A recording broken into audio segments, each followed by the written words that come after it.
Welcome to the Guild. We have been expecting you. Please, follow me.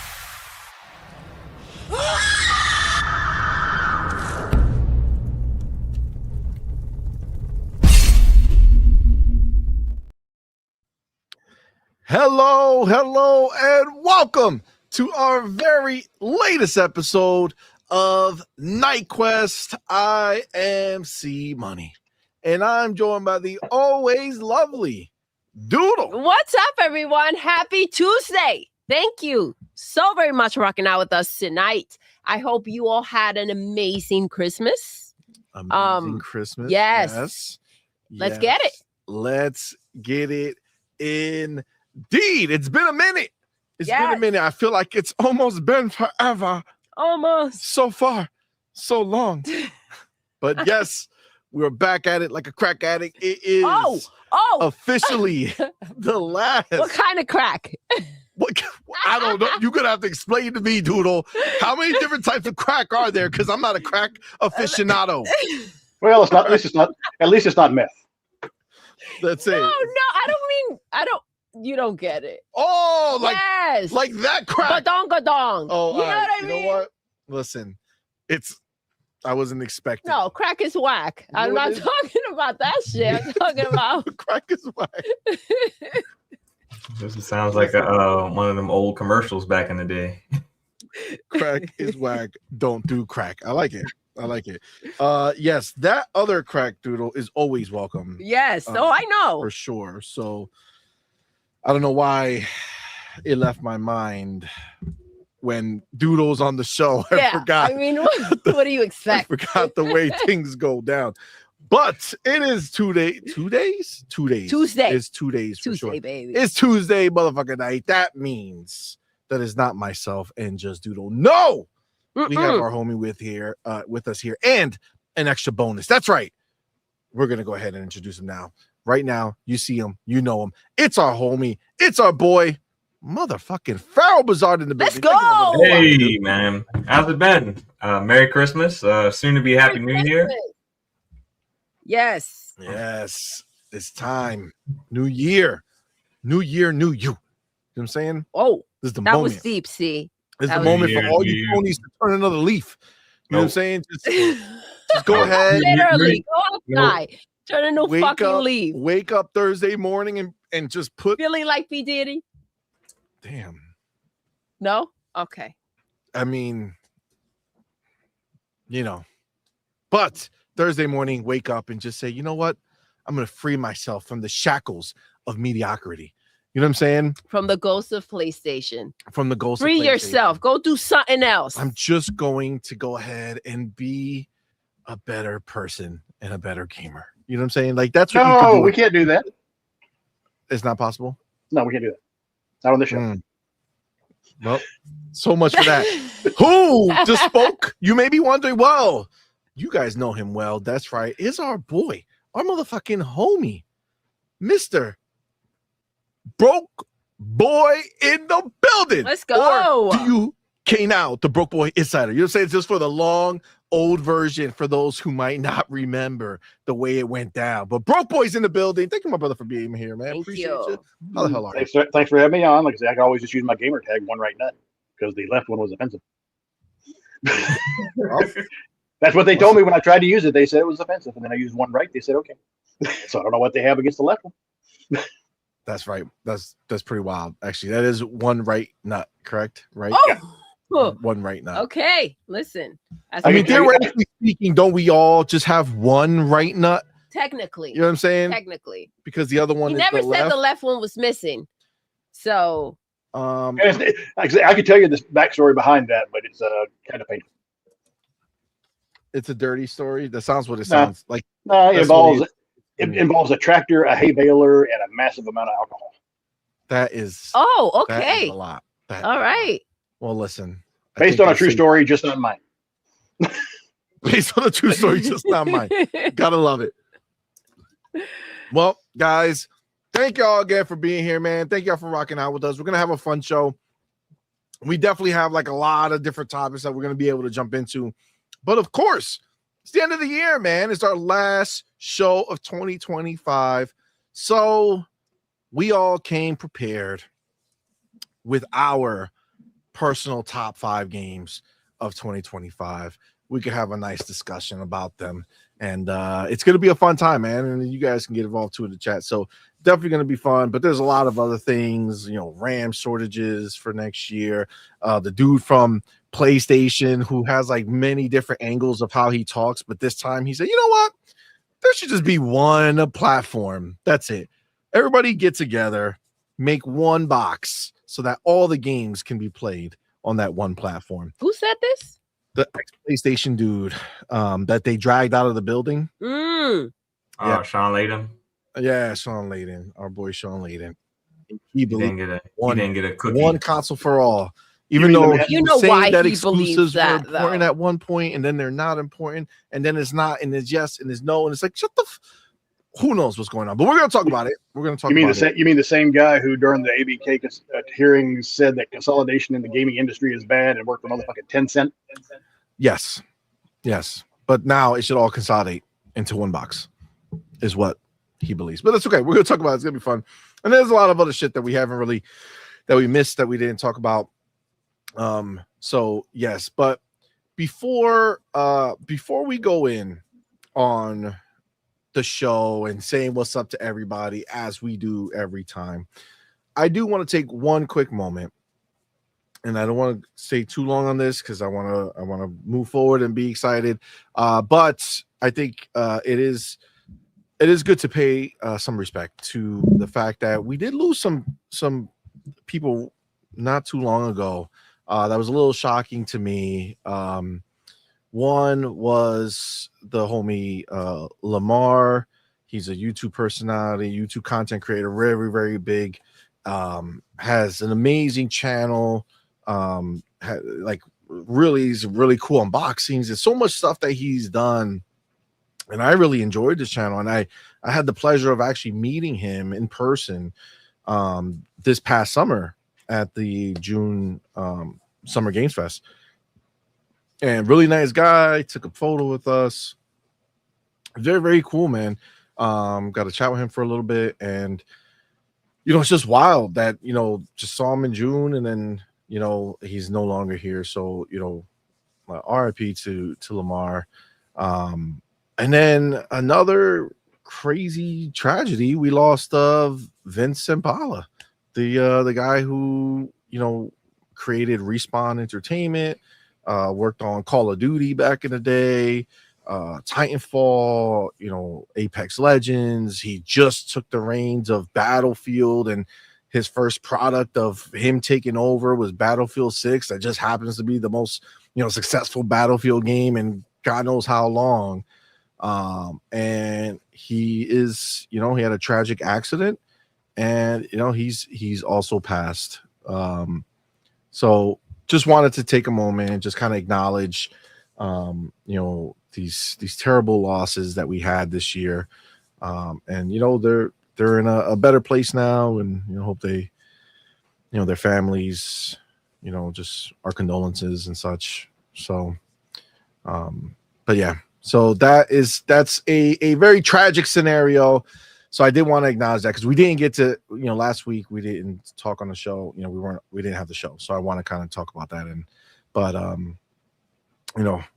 RIP to them, and our condolences to all our families that are affected by that. But all right, man, we're gonna move on with the show. Of course, how we do here. We do want to go ahead and shout out everybody, who supports us over on Patreon and YouTube memberships.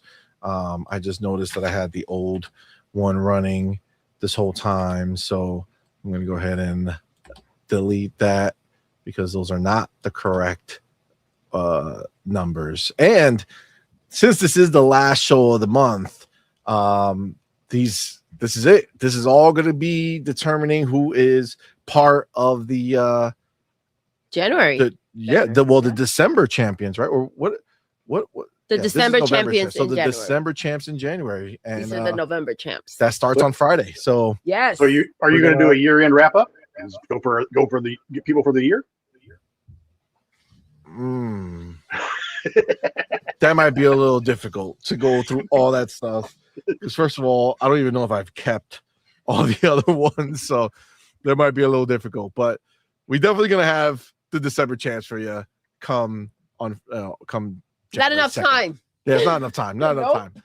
You can But- send them to us, broke boy. Listen, if you want to do the work, I'll go ahead and I'll put them. I don't on. even Just work when get I'm at cheap. work. Why would I do that? Exactly. See, there you go. There you go. There's your answer. That's then. the answer, 100%. Oh my God! All right, so first of all, you know how we do here. We do want to shout out everybody who supports us over on Patreon and on YouTube, especially our elite members. Let's That's go. right. We have the homie Big Boy Mike, Yes. Dark Angelic, Queen Witch, Ooh. and Pal Rusted Steel Manager. Let's Man, go. appreciate y'all for your support. Thank you, guys. And then, of course, we have our inner circle members. That's our highest tier. We have the homie Pragmatic Eagle, Let's go. Hargy Chani, and Marvelous Marvin. And for the last time this year, the November champions, most top threes for the month was our boy Be Nice. Most first super chats was from our homie Dark Angelic. Biggest super chats from our boy is a tie, Mad Leprechaun and Marvelous Marvin. Another tie for most biggest super chats was Mad Leprechaun and Marvelous Marvin. The top three most gifted subs was our homie Bounty, Hargy go. Chani, and then there was a tie for third place, Lord Star Killer XSX and Ryu Arts, Yes. our boys. Thank you. Thank you guys so much. And then the most subs gifted at once is actually another tie. Our boy Bounty and Hargy Chani Woo. I gifted the most amount at any one time. Thank so you. we do appreciate each and one of you guys. Appreciate so thank it. you all for the support. But of course, you know how we do here. You guys live in the building right now. You guys are the shit. And we thank y'all so much for going out here and rocking out with us on this Thank Tuesday you. night, Yes. chilling out, being with your homies. I appreciate y'all. New Year's Eve. New Year's Eve. You guys are all extremely special. We appreciate you. But of course, for the last time this year, I have to remind you that you all can't be equal. Nope. It's not possible. Fuck okay? what you heard. Much as we love you guys, you can't all be equal. That wouldn't be right. It's not right. There are three among you who are the specials. Chosen ones. They're the chosen Some may ones. say. Some may say. That's exactly what it is. Yeah. The chosen ones. Okay. These are the specials. These are the people who have risen above you tonight. Oh, This is just the facts. And let me tell you how they did it. don't look up. So these people, their special ability was the fact that they were able to respond like no other. They went ahead, they saw the on-point bat signal go up, and they said, holy shit, I I got gotta to get go. in that building. And in that building, did they go? Yeah. That's right. That's how they said. The I got first to three go. people who walked into this building are the specials of the evening, Of the world. of the world. Yes. The best Don't bots. be humble. See? The best Don't be bots humble. of the night. and Yes. especially the first person in the building was the absolute best bot of the night. But the question is, who are these people? Who? Oh, that's a good question. I'm going to tell you now. Number 3 in the building, Tell us. trying to get one in right before the judgment comes for Listen, December we're champs. all guilty of that. The motherfucking homie, Michelle Alexandria. Let's go. Shout out to our girl. Thank you so much for rocking out with us. She's Shout out number to 3. Michelle. She is one of the specials for the evening. Mm. I know it hurts. I know it's sad, but it's the truth. She did it. Good job. Appreciate you. Number 2 in the building. She's not fucking around. No. I gotta tell you right now, she's not fucking around. It's motherfucking Becca. Becca, in let's the go. Becca Yes. in the building. She is not messing around. Appreciate you, Becca. Number Thank 2. you, love. You definitely are not number 1, but you beat the shit out of number 3. You know what I'm saying? That's right. Number 2. Good job. But the real the real deal Holyfield Oh, is motherfucking number 1 in the building. best spot The best spot of the night in the whole world. in the whole world, in the universe, as some might say. And it's a return to form. Oh, I think he said, I'm gonna for the last one, I gotta go hard. This is the last time I'm gonna bust in 2025. So I gotta go hard. And go hard he did. That's right. It's our motherfucking homie. Malcolm X-Lax in the building. Shout out to our boy Malcolm X-Lax. Where is it? Haven't done this all goddamn. Here we go. Bam. That's right. Shout out to our boy Malcolm X-Lax. Not fucking around. Listen, Appreciate I think you, it's the moment right now for some resolutions, right? New Year's is coming. Maybe, make it here on time. Well, the question is, you have to beat. Doesn't matter if you make it here on time. You got to beat everybody. You can make it here on time. Everybody in there. But you got to beat everybody off. Yeah. So I mean, it's fun. Some may say. Some may say indeed. Well, listen, that's our top 3. That's the specials of these. Those are the specials of the evening. Let me go ahead and put our motherfucking names in here so I don't fuck around and fuck it up and forget to put anything in here. So let's go ahead and do a little bit of Malcolm at number 1. That's right. Did it. And then back up. What was that? R as J fan. And number 3 is our homie Michelle Alexandria. All right. You did it. You're not fucking around. So I like to see. Beautiful. Bam. Bam. Okay. Here we go. All right. Now, shout out to our motherfucking homie, Queen Witch. Yo. Shout out to a member for What's 9 up, sexy months. lady? Thank you so much. Says Happy New Year, everyone. Happy New Year. Happy New Year. Indeed. Yes. It's crazy that we're in 2020, like literally 2026 is right here. Almost. Like, yeah. That's wild. 2025 went by quick. Disappeared. 2025 was wild. But we made it. We did it. Now, we do have our other homie, our boy, our brother, Big Boy Mike, bro. in the building. Member for 25 motherfucking months. Woo. God. Thank you. Said 25 months already. What the fuck? Happy holidays, fam. Let's go. Happy holidays indeed, brother. Happy holidays. Happy holidays indeed. It's crazy that it went down this way.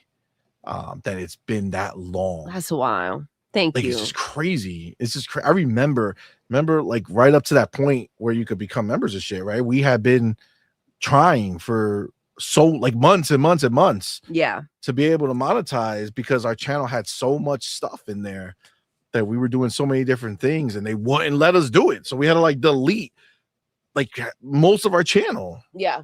So that most of the videos on our channel they wouldn't tell you. They wouldn't tell us the hell was the. Yeah. They won't tell you why they wouldn't let us monetize in there. Yeah, that's an issue. So much got deleted. It's crazy. Yeah. Thank you guys. Appreciate your support. Yeah, so we do always appreciate y'all. So thank y'all so much. 25 months is crazy, Big Boy Mike. Appreciate you, my brother. All right. What we got here? What am I looking at over here? Hold the fuck on. Am I cracked out? Hold on. What am I looking at? All right. Okay. Let me go ahead and make sure I saw it right, but I did. We have our mother effing. Where the fuck is it? God damn it. All right. We got our motherfucking homie. GX Zimmy just became a member of our channel, man. Gift this up. Appreciate you, my dude. Thank you so much. Hold on. I need a little pop. You know what I'm saying? Y'all know what to do. Tell him, baby. Put the motherfucking welcome to the family emoji in the chat. Welcome our newest member, man. GX Zimmy. Appreciate you, my dude. Welcome. Thank you so much for rocking out with us. You're the man. Thank you, my brother. Go ahead and thank you, sir. Thank you. Go here. We got our boy Broke Boy, who's right in front of us, he says, "Hey, it's my anniversary too. Oh, 18 months. 18 months. God damn, Broke Boy. Thank you, bro. Feels That's like wild.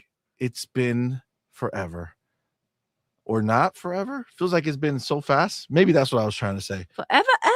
Like time just blew by. You know what I'm saying? Like it's so crazy that it's already we're already been here long enough that we have people who've been with us rocking out 18 months, 2 years and shit. Like these are some long-term relationships. I gotta be honest with you. I feel like outside of you and maybe grammar school, as an adult, I've never had a longer relationship with anybody besides you people. You know what I'm saying? You guys are the shit. So yeah, that's wild to think about. All right. Oh shit, Broke Boy with the 5 gifted. Go. Yo, shout out to our boy Broke Boy, gifted 5 on point for game memberships, man. Thank Y'all you know what so to much. do. Tell them, baby. Put that motherfucking welcome to the family emoji in the chat. Welcome to our newest members, man. We appreciate each and every one of y'all for rocking out with us. And of course, our boy Broke Boy.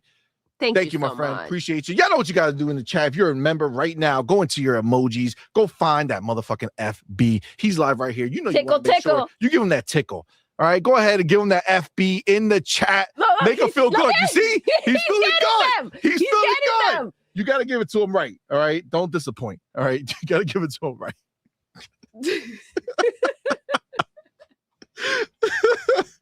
Oh my God.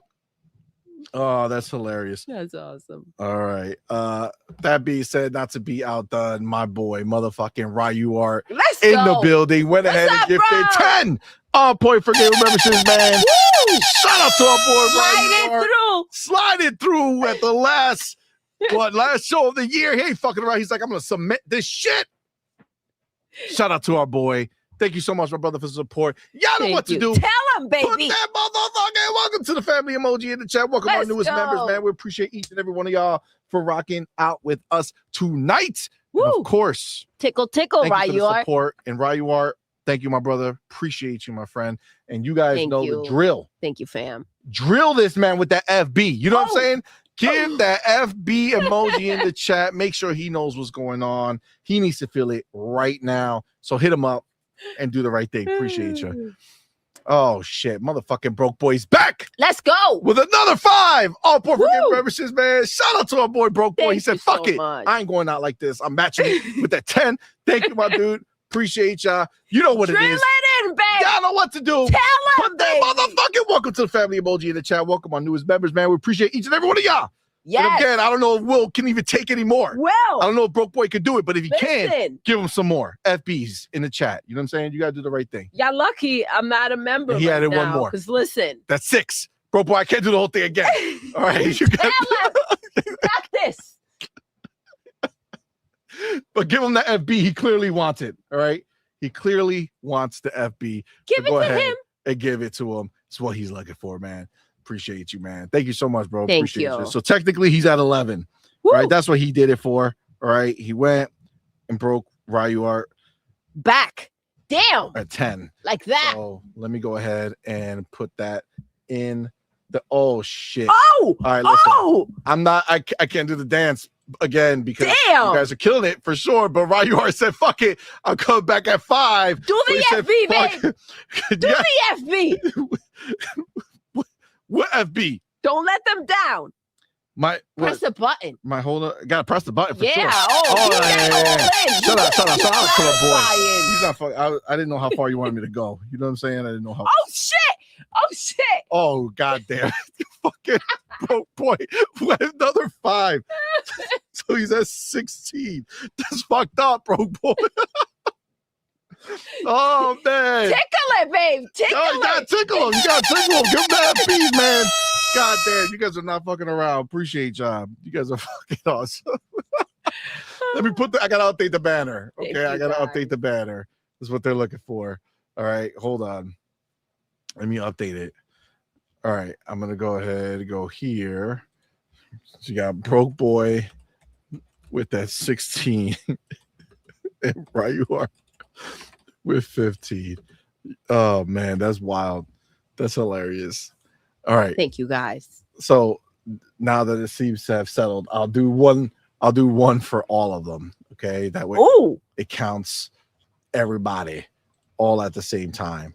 Y'all know what to do. Tell him, baby. Put that motherfucking welcome to the family Yes. emoji in the chat. Welcome all of our newest members, man. We appreciate each and every one of y'all for rocking out with us. Thank y'all so much for the Thank you, support. guys. And of course, Ryu Art, Broke Boy, we appreciate y'all. Go ahead and put the FBs in the chat for our boy.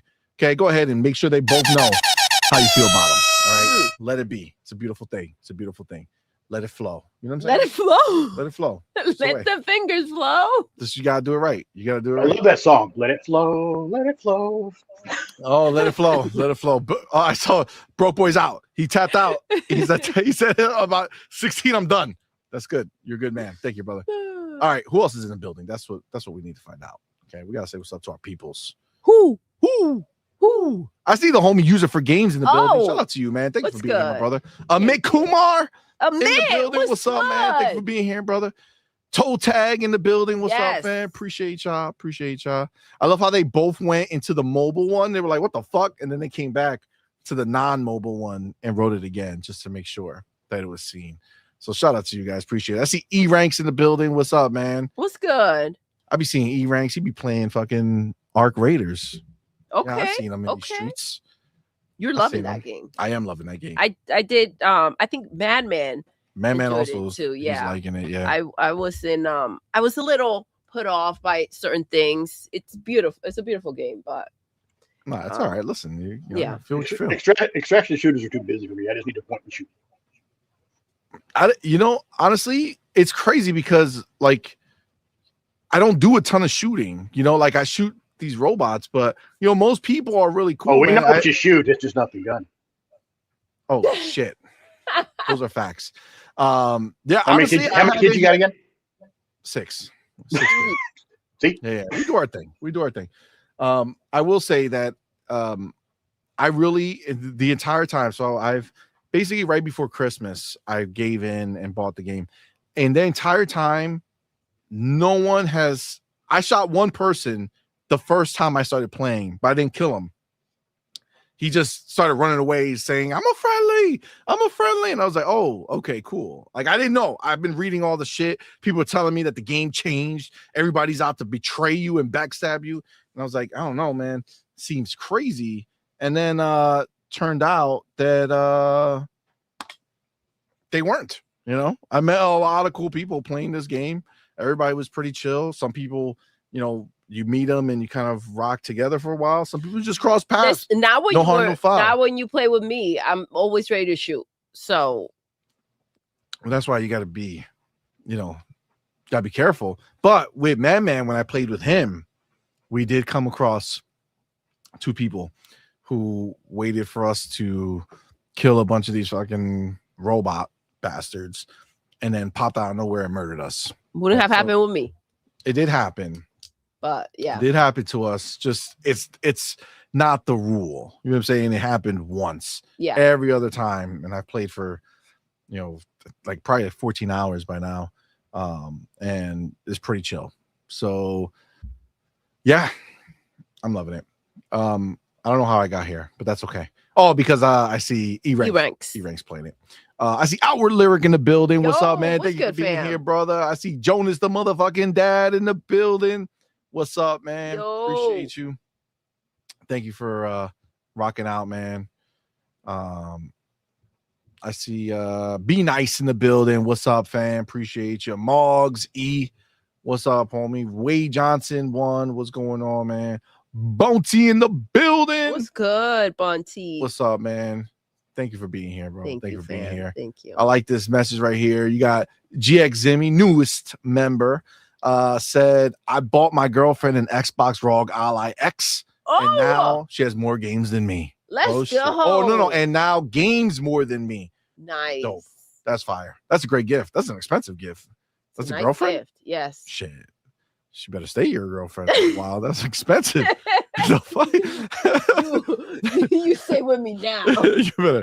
That should be a long-term girlfriend. You know what I'm saying? That's wild. That's wild. Def Leppard in the building. Give me my shit back. You better Sign a contract. this is on lease for a while until you cross so much time and fuck out of here. Nah, I see Def Leppard in the building. What's up, man? Thank you for being here. We appreciate you. Oh my god, that's hilarious. Oh god. Let me see. Hold on.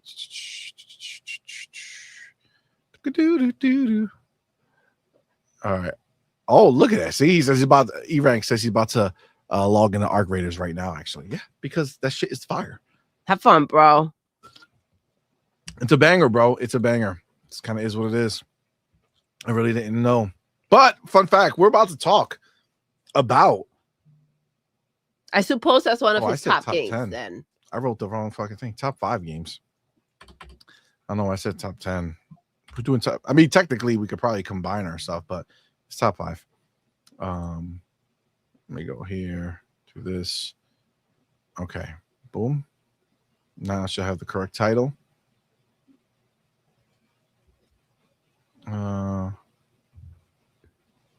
I wonder if it's gonna make it to your list. Did I just break something? What the fuck just took place? Listen, you I don't break know, many listen, things. I gotta You break tell you many something. things. See, I don't even know what I just clicking did. buttons.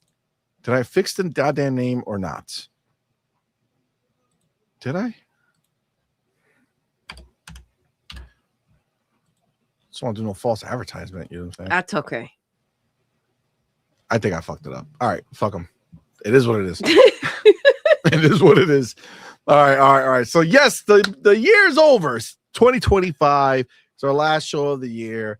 And before we get into all the news that's happening, I wanted to go ahead and take some time just to kind of reflect a little bit on the year that we had on gaming, and each of us just kind of give our top 5 games of 2025, and we'll do it and why, right? Why do you feel like that game meant something to you out of everything else? And then we'll do it like Red Robin style, we'll go around, right? So everybody will give their 5, everybody will give their number 4, everybody will do number, you know what I'm saying? Just so that we're not waiting for one person to say all their numbers.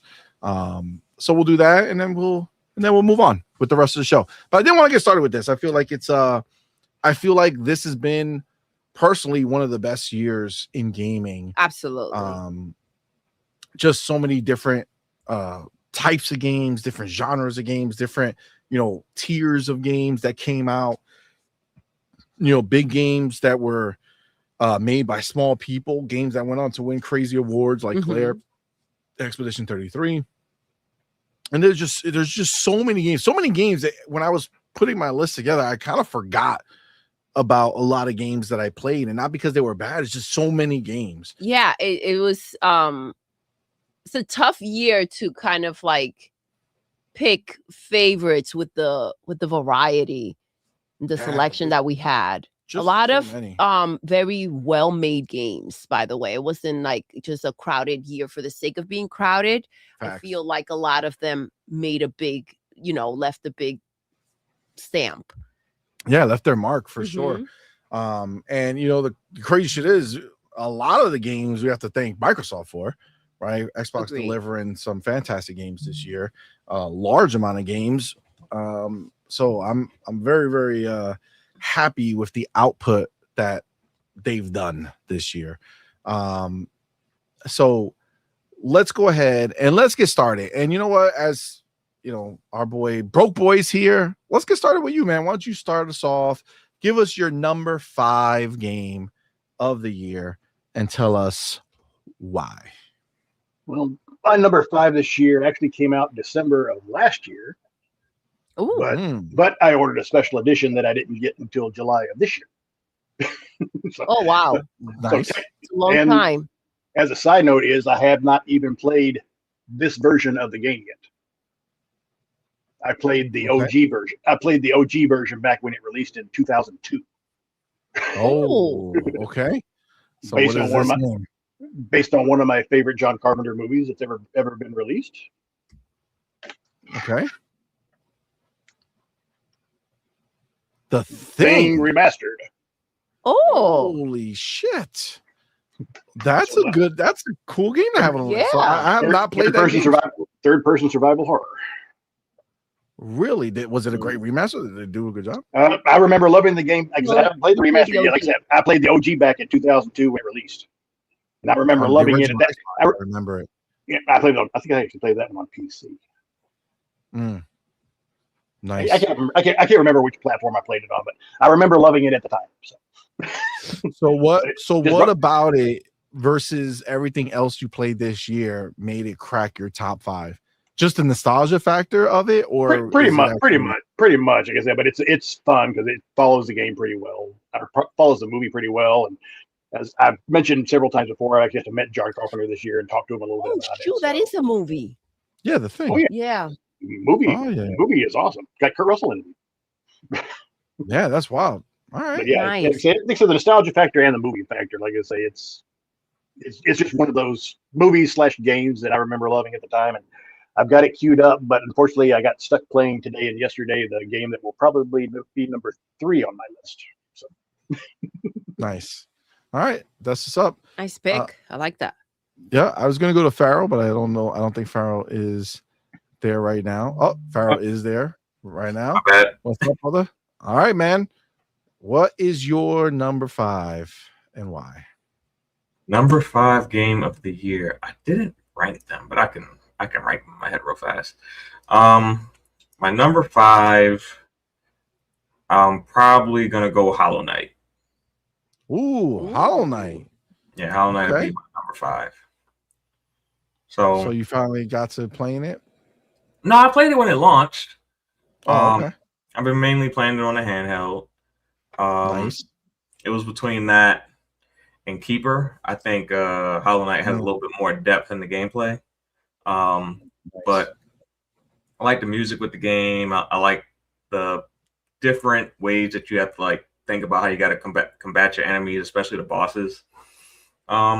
It just presents different challenges, and I really like how like my son got to watch some YouTubers play it, and then he got into it, so now like we're like kind of working through some levels together and stuff like that. So that's dope. Nice. That's what's up. All right, baby girl. For my number 5, I'm gonna go with Ninja Gaiden 4. Ooh. I thought that it could like maybe get repetitive, but like they got super creative with it. And I know you played it. See, I don't know if you guys have played it, but like I did. The nightclub level with those creepers or the zombie like creatures, the freaking shark chase, like the game was so freaking, it was dope. They went all in.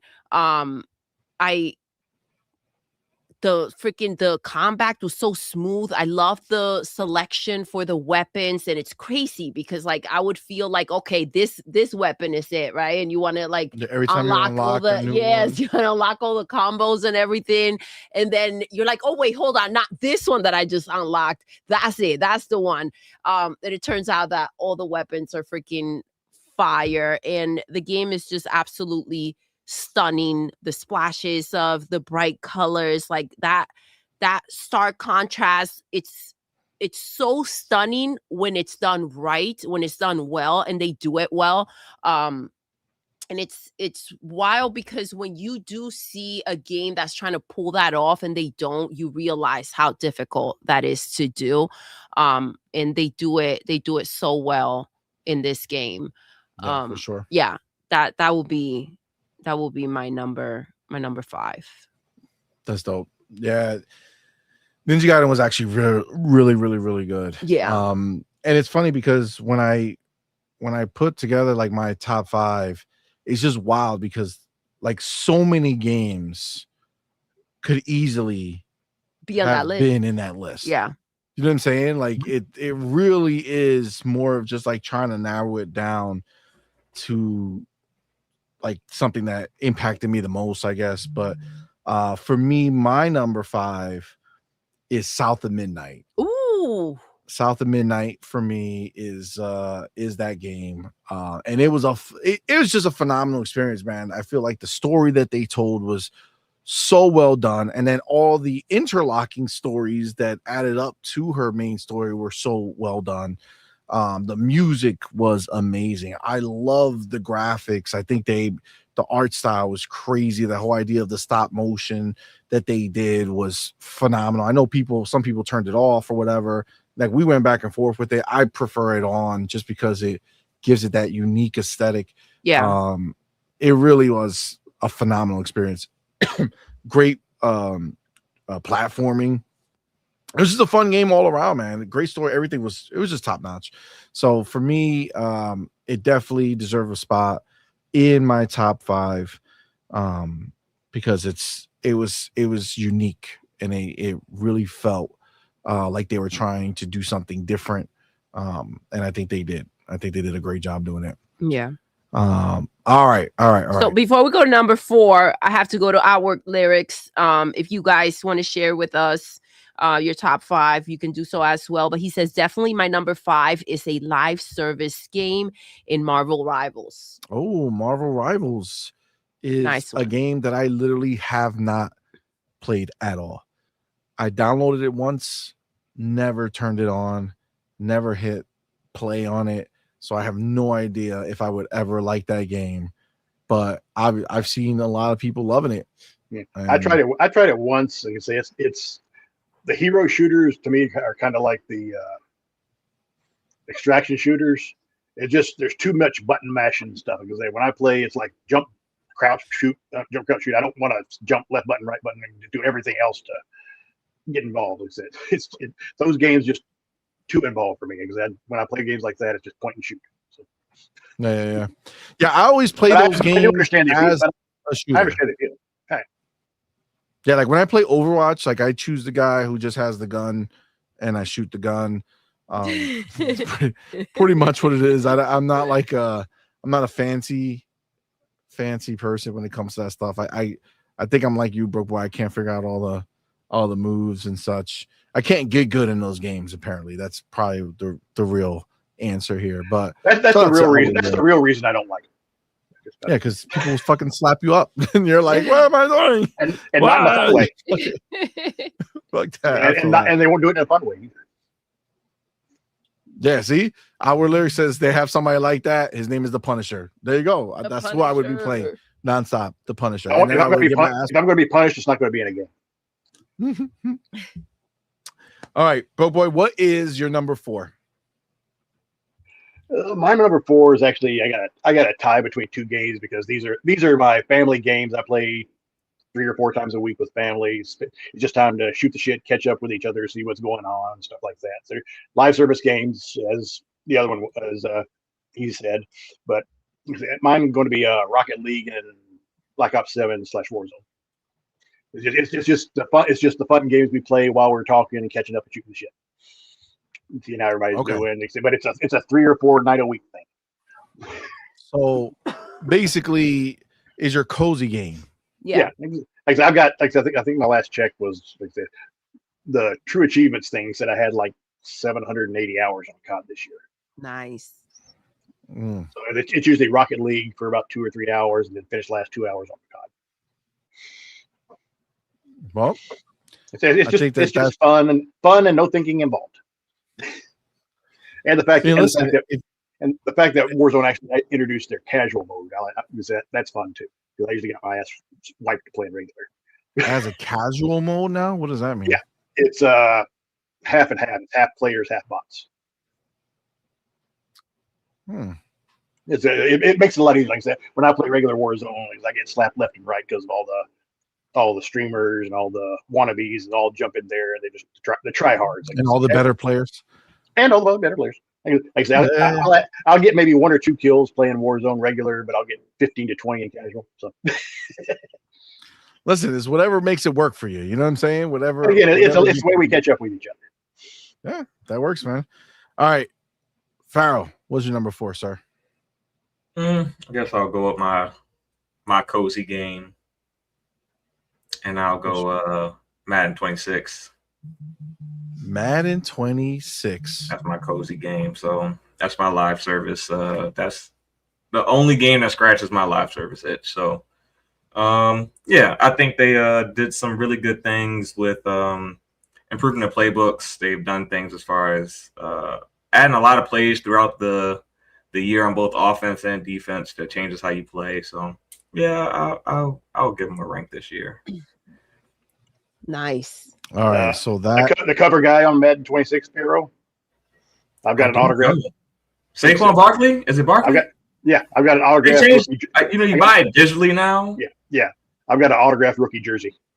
Awesome. That's awesome. Yeah. It made sure to specify on authenticity. Signed before his first game of his second season, so technically he was still a rookie. Because like nowadays with Madden, they have like seasons, and every season the cover athlete changes in the game. And version. Each version has a different person too. Yeah, so it's like the cover athlete, on the main cover is not the cover athlete you see throughout the year when you play the game.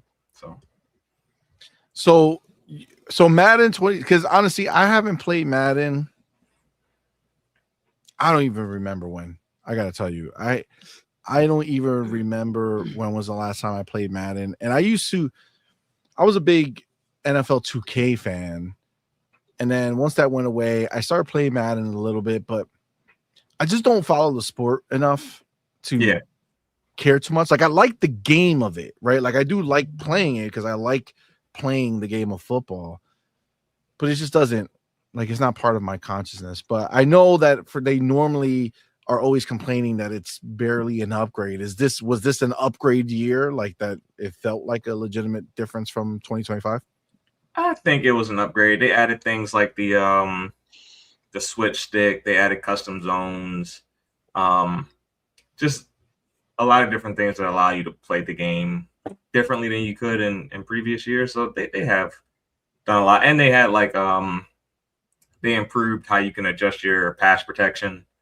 So it just allows you to kind of do things a little bit differently. I don't think, there's only so many changes you can make to these type of sports games, especially once you've been making them for 30 plus years.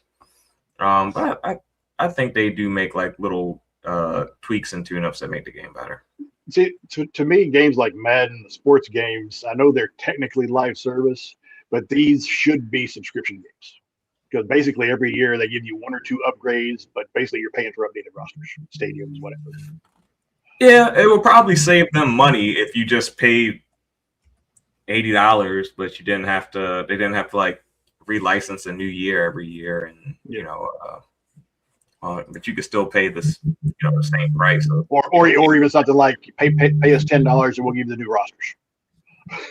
It's never going to be $10. That's what I said.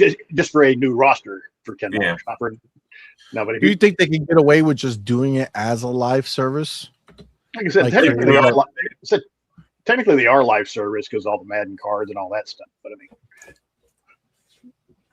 that's true as well. That's true as well. All right, baby girl.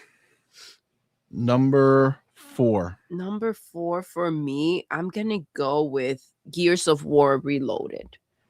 Yes, I had an absolute blast with it. We did. That was great. We played co-op. Yeah. It was the first time we did it in 20 however many years from when it first dropped. That's the thing, right? That's the it was thing. 20 years because I think it was 2025 or something. Yeah, the co-op was freaking awesome. Years. And then getting to play it again, it was fun and kind of emotional when you think of how long it's gone by since the game released, right? So it was like a do-over, right? Obviously, and I think you're with me on this one, it's I would have preferred a remake versus a remaster, especially with such an iconic IP, but still to play something that it's known that you're gonna jump into and have a great time. And again, it was just that co-op was just it. You know what I mean? Yeah, it was really fun. Yeah, and it's crazy how much you remember, and then at the same time you don't, right?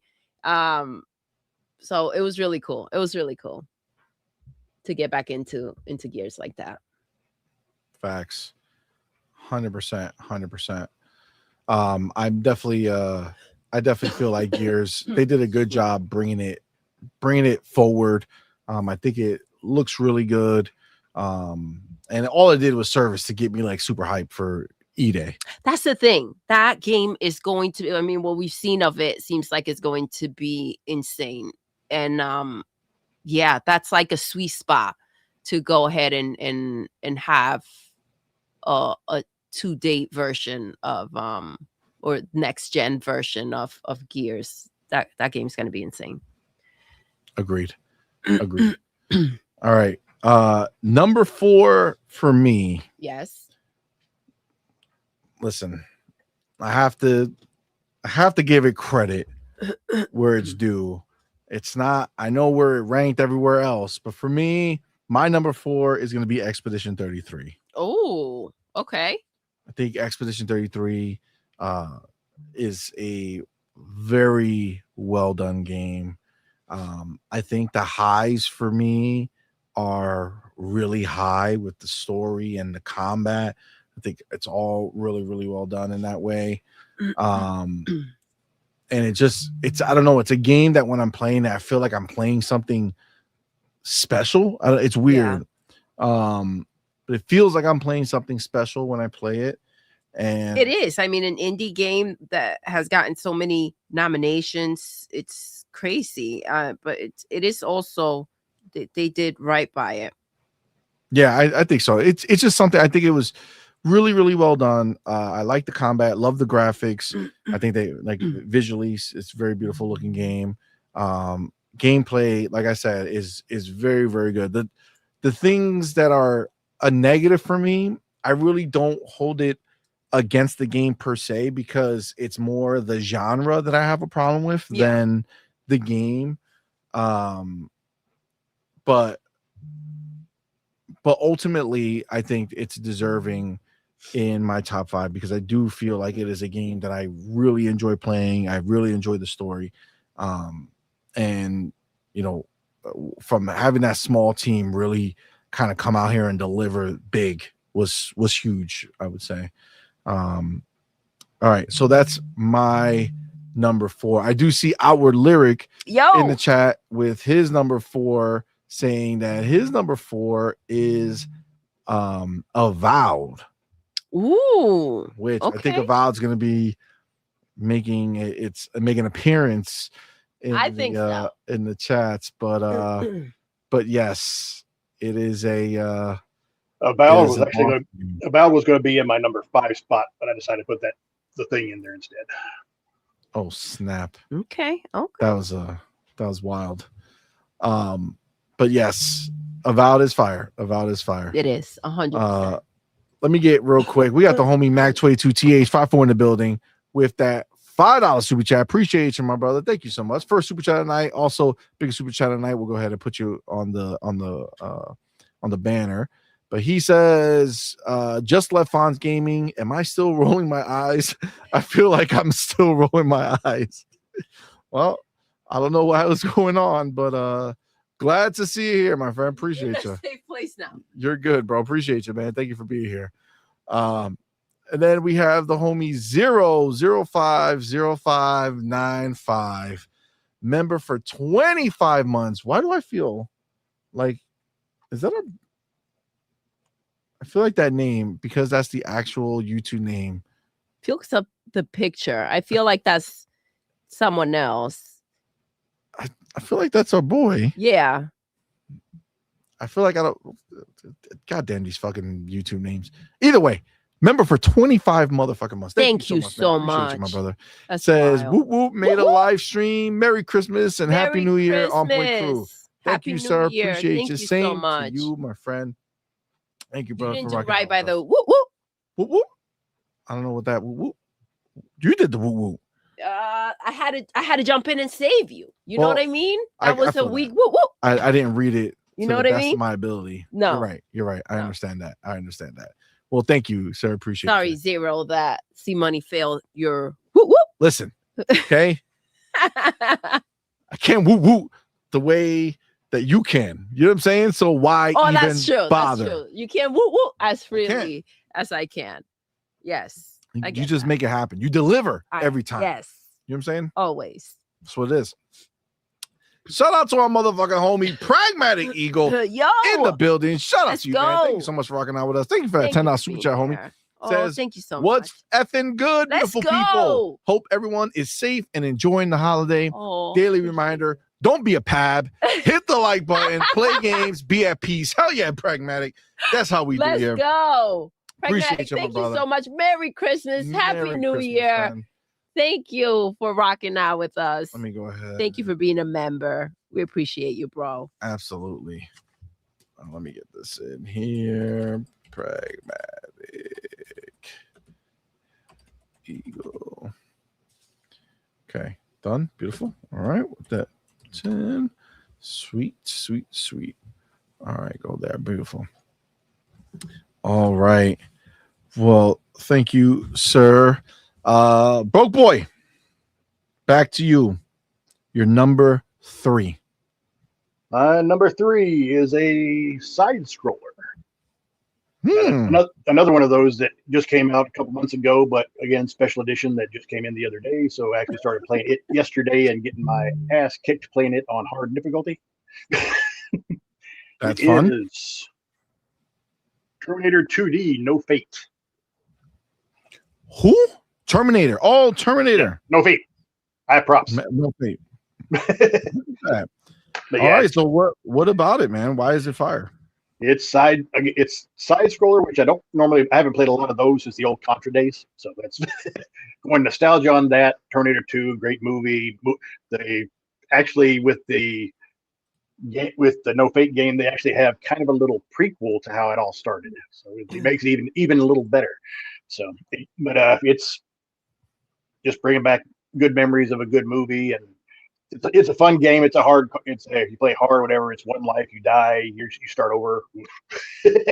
Nice. So That's what's up, man. Listen, I like that you bringing these different games in here. which is surprising for me, because for me with me it's normally shooters and stuff like that. So is this the year that Broke Boy branched out? When you see my final 2, you will see that I have. Oh shit! All right, well that's all I like to see. Shout out to Madman in the building saying the Claire Obscure is so peak, dog. Yeah, it is. And General Spartan in the building. What's up, man? Says good evening, everyone. I was busy watching Illinois fighting Illinois take down Tennessee in a bowl game. Well, thank you, sir, for coming through, man. Appreciate you, brother. All right, Farrell, what is your number 3? Right here, I'm gonna give it to South of Midnight. Ooh, okay. This is where South of Midnight enters the ring, and number 3. That's what's up. What do you? All right. What made you give it that number 3 spot, bro? I just like that the story kind of was a lot different than what we typically see as far as main character setting, like stop motion. The gameplay was decent. I didn't think it was anything amazing about the gameplay. I did like the combat. I like the platforming. I like how you could kind of go around the environment that you're in, whatever zone you're in, and really uncover more of the story if you choose to do so, or if you just want to go streamline straight to the boss, you can. But you really got a chance to really learn about that boss and that whole situation leading into the boss fight, to kind of figure out kind of what created that conflict that made this boss who they are, basically, to where now you have to kind of free them from their trauma. That's pretty much what I liked most about it. And I loved how the music tied into every boss that you fought, and it you're kind of especially with some of the boss fights, you're hearing the boss's story kind of through the music while you're fighting it. So yeah, I thought it was a really unique approach to a game. I get that 100%. I don't think that's a bad choice. South of Midnight music is amazing. Broke Boy with the vinyl in his hand, it's fantastic. Oh yes, the vinyl was absolutely stunning. It was peak. Actually, it's funny because we have some vinyl players and we haven't. I play it. I play it at least every other day while I'm working. Oh, nice. Oh, yeah, we might have to. Yeah, might have to bring it out. It's really phenomenal. Really phenomenal. They crushed it. The fact that they weren't nominated for the music is crazy. Yeah, that's insane. Yes, makes no sense. It doesn't. But see, that's the thing where you kind of can't pay too much attention to these things, because these award shows, because it's just hands down. I feel like if you paid attention and you were really listening, there's no competition with the way that South of Midnight showed up. Yeah, they definitely crushed it. Absolutely. We have It also didn't help that less than a month later, another soundtrack kind of took everybody else by storm too. which one? About a month later, another soundtrack kind of took everybody else by storm too. Which one? The Expedition 33. Oh. See, the score for Expedition 33, That- I don't think that it like even comes anywhere It's- near. And it's funny because they did get nominated for a lot of games, for a lot of awards, and without taking anything away from it, like the fact they did put in the work, an indie game to go ahead and show up in that way. But I feel like when you look at the games that have been out this year, that released this year, and the quality of games, you look at how Xbox did show up. I did say it. I predicted the fact that they were moving from PlayStation games to what is next when PlayStation is not putting out games. And to me, I completely feel like they were going to turn to indie games, right? Because how do we avoid Xbox in the conversation? And I'm not trying to take anything away from what they did and what they put out, but the fact that, the nominations were so slim for Xbox, with, again, the amount of games that they put out, the quality of games, something that should have not even been a freaking conversation for South of Midnight. The way they showed up with the score was insane.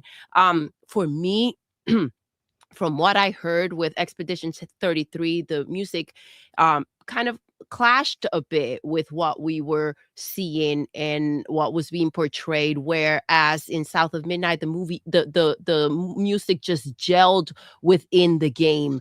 And I did call it, not trying to take anything away. Great game, well made. But when you have Xbox showing up with the type of games and as rounded of a variety as they did drop out this year, I do think that it's a cop out to say, okay, well, now here's the indie game that's going to swipe everything out because PlayStation didn't show up. Yeah, that's just my opinion. It was nominated, or the South Midnight soundtrack was nominated for the Golden Joystick for best soundtrack. But I think Game Awards had three games based on movies that were nominated for soundtrack. Yeah, it's always a weird scenario, but either way, South of Midnight was fire, very, very deserving. So that having a number 3 spot makes a lot of sense. It's fantastic. And like I was anticipating, baby, he says hello at Zach. I knew it. I knew That's it was our Zach. boy. I saw the picture. I was like, that's Zach, but I didn't want to say it because the name is 0050595. You know what I'm saying? Which, so yes. That's awesome. We love you, fam. Appreciate you, homie. Thank you for coming through, man. Thank you. Hopefully, everybody be back soon. Seriously. Soon. Yeah. All right. Baby, what is your numero tres? Numero tres. Number 3, for me, we are twinning. Faro. For me, number South of Midnight? 3 is South of Midnight. Yes. That's something. The creativity for me when it comes to South of Midnight was endless. Characters, story, the score, the environment, it all came to life and it just came together as one, it felt like. And there were no weak moments. We see games, so we're like, oh man, the story's so great, but it's lacking here. Or, the graphically is just absolutely stunning, but it lacks there. And I feel like South of Midnight, it's kind of like everyone worked on something else and then it just kind of came together beautifully. And there were no weak moments like left for anyone to kind of like dissect, in my opinion. I was drawn and captivated by it emotionally, visually. This game just kind of like pulls you in such a way, because what you're hearing, what you're seeing, and what you're feeling while you're playing this game, it's insane. It's insane. It's so intricate. The story, and there were stories within the story, and then the background music at times just take a front and center, and it's like it just the words just rip through your soul. It really does. If you are that invested in that, connected through the story in the game, because what happens is the music is in the background and then it just becomes the story. There's a fluidity to this game that is absolutely unique and just beautiful, of like its own bracket, in my opinion. And yeah, South of Midnight was just like a highlight of 2025 when it comes to gaming. And it's just absolutely beautiful. Everything looked handmade or crafted. It's just, it was a special game. And if you haven't played it, you got to kind of go ahead and experience it. 100%. Absolutely. Agreed. Shout out to the homie Zach Riley in the building. Says, I'm Zach. LOL. Says also first. He's first for the last time of 2025. Shout out to Zach Riley in the building. I wonder how many times he's gonna be first in 2026. Well, let's see if he could actually be first in the first of 2026 Friday. Let's see if that happens. That would be. I feel like he can do it. It's funny. You're gonna have to keep a whole year of this for so many times, and he only got to that like once or twice. Did you notice? Damn, that's true. Zach, we'll get a better average. You only started doing this about halfway through the year. This next year you're going to be doing it for a full year. That's true. So you need to do a year roll. So start keeping up with those numbers. Or you do need to do a year roll up next year. So keep those numbers recorded. Maybe I'll just keep a chart. You know what I'm saying? Right? Just put a list, and then every month, just keep updating that list and see where they end up. Zach's chart. That'll be a good thing. All right, my number 3. This one came out of nowhere for me in my life. It's crazy because I tell you guys all the time, you know, I'm really I've changed a lot of how I consume games, and you know, Game Pass just feeds me so much that very rarely do I ever feel the need to be like, all right, I gotta go buy this game. Right, because I just have so many games available to me at any given time that I am really enjoying and want to make my way through and complete. So I really don't have, you know, the itch to just go do and it. You know what's crazy? It took you a minute to kind of like conform into that situation, where you kind of were more selective with the ones you.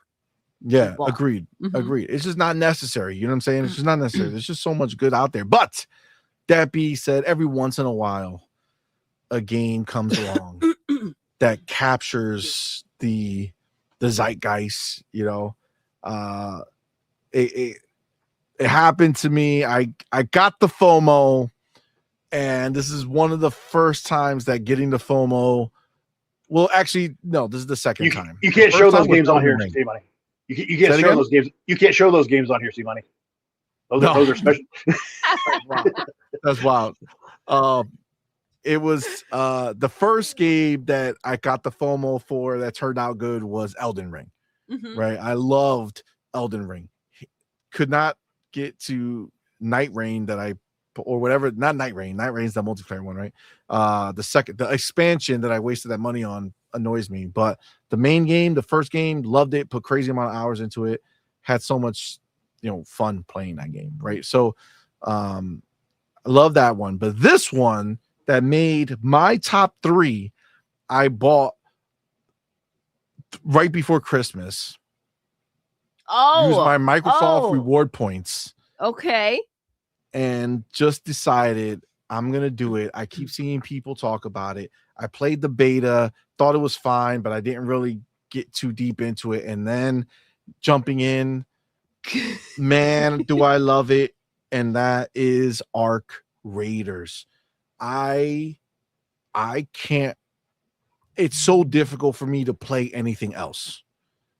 Like any chance I get, I'm going and I'm getting into that world. Yeah. Every chance I'm going above ground. I'm going out there. I'm getting some stuff and I'm coming back. I have to say, out of every game that I've played that has done this, and I'm not a big fan of it. So maybe there are games that do it just as good or are better or whatever the case. But I haven't been a fan of this genre, this extraction shooter genre. I just haven't. And they made it where I genuinely, I go out into that world and I feel like I'm alone and I know what I need because it actually has me hooked. So I know I'm looking for these certain things, or they have these missions. I'm trying to figure out how to get these missions done. But I go in that world and I know I'm alone, but I know there's people out there. And, you know, I know there's friendly people out there, but I also know that there's people who can F you up. So it's like, you know, I'll be going into a building looking for loot, you know, going through living my best life. And, you know, you can hear the footsteps. You can hear when other people are around you looting because it makes noise. Yeah. And, you know, there's proximity chat. So once you can hear that, then they can basically hear you if you start talking. And I'll go out and I'll just be like, yo, are you a friendly, or we're gonna have to bang out? You know, say like, what's gonna happen here? Yeah. Are you gonna try to play me? Like I'm already anticipating it, but it's so dope when they're like, nah, man, I'm cool.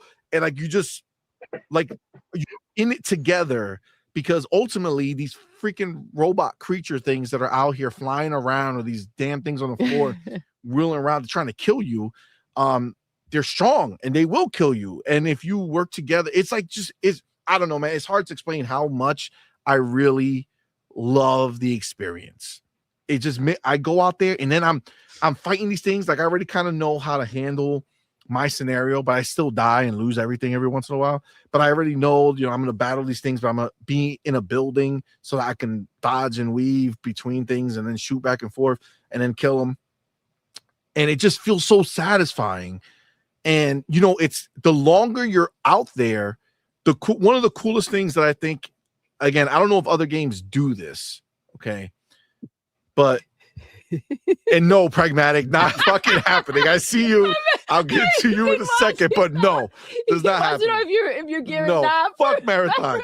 There's no chance.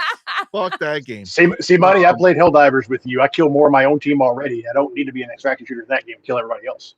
I'll tell you, it's not like you're out there on your own, and as long as you don't get trigger happy, you ain't gonna kill nobody. Nobody's really gonna mess with you unless you find a bad egg. But what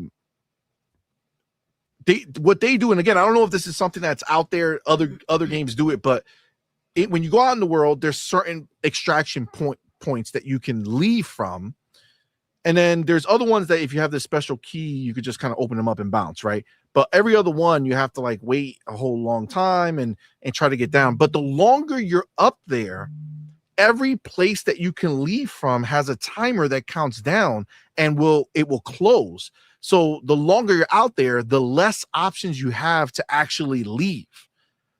And that becomes like a real scenario, right? Like it could get really risky. And it's I don't know what it is, but there's just this feeling that I get that I don't get from playing other games of being able to survive and then get the fuck out and make it back with all the shit I collected. Like that is such a feeling. Such a rush. It's a rush. Yeah. And I don't know how to quantify it any more than that. Like it's a feeling that goes ahead. So it's the other kind of crack. Over me. I just love it. I love it. It's the other kind of crack. It's the other kind of crack. It is the other kind of crack. It feels great, man. It feels great. It's a third type of crack. But I do love it. I do love it. And it is it's very well deserving of being my number 3. And honestly, I do see how these people, like there's a lot of people who are upset that it didn't get nominated for Game of the Year. And I could see it. I could see why it deserves a spot. It's a fantastic experience. Right. You want everyone to know that Marathon's going to be out there on their own too. Bro, nobody's going to play that game. Nobody's going to play that game. I'm sorry. If you have $40 and you don't own Arc Raiders and you're looking at Arc Raiders and Marathon and you pick Marathon, go fuck yourself. Like that's some stupid ass shit to want to do. Oh my God. That game looks again, I'm not an extraction shooter fan. I only go based off of what I hear and then my eyes. So the hype around Arc Raiders made me look at it and I'm like, well, it does look good. Graphically, it looks amazing. The shooting looks fun. Fuck it. Let me do it. I look at Marathon, and if somebody tells me that game is a fucking 50 out of 10, like it's the best game ever, God himself handmade that game for us to experience. That blue shit that's on that screen, no thank you. Marathon, get the fuck out of here. So Zero chance. So our boy Pragmatic has cracked the code. We didn't know why Marathon looked so shitty, and he's figured it out. He says that Marathon is competing with Concord for fastest game to die. And it's right on track then. It's right on It's track. right on track. It's doing well. I gotta, it's honestly dead already. I don't know why they're pretending. Like last time, excuse me, they paid people to talk about Marathon, like to come play Marathon or whatever it is. Like they flew them out and all this other shit. And those people were playing it, and they literally talked whatever they talked during that period that they were supposed to, and then gone. None of them ever talked about Marathon again. Nobody was ever excited. It didn't create any hype and excitement where it was a part of the conversation. And they just put out a trailer, you know, a Vidoc that was 22 minutes. We talked about it last show. Yeah. And that didn't do anything. No. Okay. That didn't do anything. And then which is funny because I did say this is a good way to like promote the game and maybe get some people's attention, but it didn't seem to have done that either. So it was a good step for them to take, but you have to show up with something of quality in order for that to work on your favor. Agreed. Well, Marathon right now is scheduled for March. There's a lot of games in March that it's going to compete with. Bro, there's zero chance. There's zero chance that game. I think Crimson Desert's going to take March. Crimson Desert comes out in March? Yep. Bro. Marathon hasn't given a specific date yet, though. But it just says March. There's no fucking chance. There's no chance. I already ordered my collector's edition of Crimson Desert. Yeah? Crimson Desert's that other game that, I told everybody that I was going to buy the highest version of that game. And I pre-ordered it a long time ago. That is one of my most anticipated games. Like, I'm just so fucking hyped for that game. So it's hyped crazy. And I've played it. You know what I'm saying? I've played it. I've been hands-on. And it's amazing. Yeah. So that's what's cool when you're super amped for something and it doesn't disappoint when you do get to lives up to the hype. It. Yeah. So yes, I mean what I played was fucking amazing. I cannot wait. I cannot wait for more. So yeah, that's definitely going to be a huge thing. Very, very excited for that. Okay, and then I do remember all the way back here, my boy Outward Lyric did drop his number 3. So Outward Lyric's number 3 is going to be Doom the Dark Ages. Oh, and he also have an honorable mention in Marvel Cosmic Invasion. We'll do honorable mentions at the end. Yes, I like that. Any. But yes, Doom the Dark Ages for me did not crack my top 5, but if I did a top 10, it would probably be in there. But yeah, that was another really well done game, and I liked the Doom games that came before, but like I didn't finish Eternal. I beat 2016 Doom, but I didn't finish Eternal because it felt like it was longer than it needed to be, and it kind of just, I don't know, it didn't keep me engaged. Whereas this one, obviously, I mean, we reviewed it, so obviously I beat it, but it just was great during the whole time. I loved it. So that's funny. We were having that conversation with games that are longer than they need to be when you feel like the time has like passed for it, like, you know, like this should be done. And then there's the ones that are long that it makes sense. It just fits, and you've kind of, they leave you wanting more, even though they're that long. But yeah, there's those games that you're like, okay, well, you need to wrap this up. Agreed. I really hate, like, that's a problem for me. Like, I hate a game that takes longer to beat than necessary. Just for the sake of like, I know why they're doing it. They want you to stay in that world as long as possible. And it's like, okay, cool. But like, you have to make me want to do it. I think it was God of War. God of War is one of the worst offenders. It's like, nope. Dude, it was a perfect experience for me up until the part where I thought the game was going to end. Yeah. And then it didn't end. And then it was like, oh my God, now I'm just waiting for the game to end. Now I don't even care what's happening at that point. It's just stupid. Because they told what they needed to say, and it was kind of compacted, and then the extra is just bad editing. It's like Claire, right? when I beat a boss and it took me forever to beat the boss. And I'm like, yes, I finally fucking did it.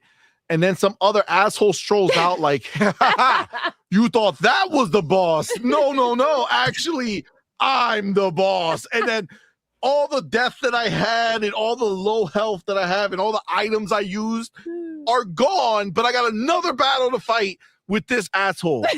It's like, come on, man. Like, I thought the match was over. Why are we still going? God damn it. Now you know Like why that. it wasn't my number one game. Okay. But yes, that's a thing.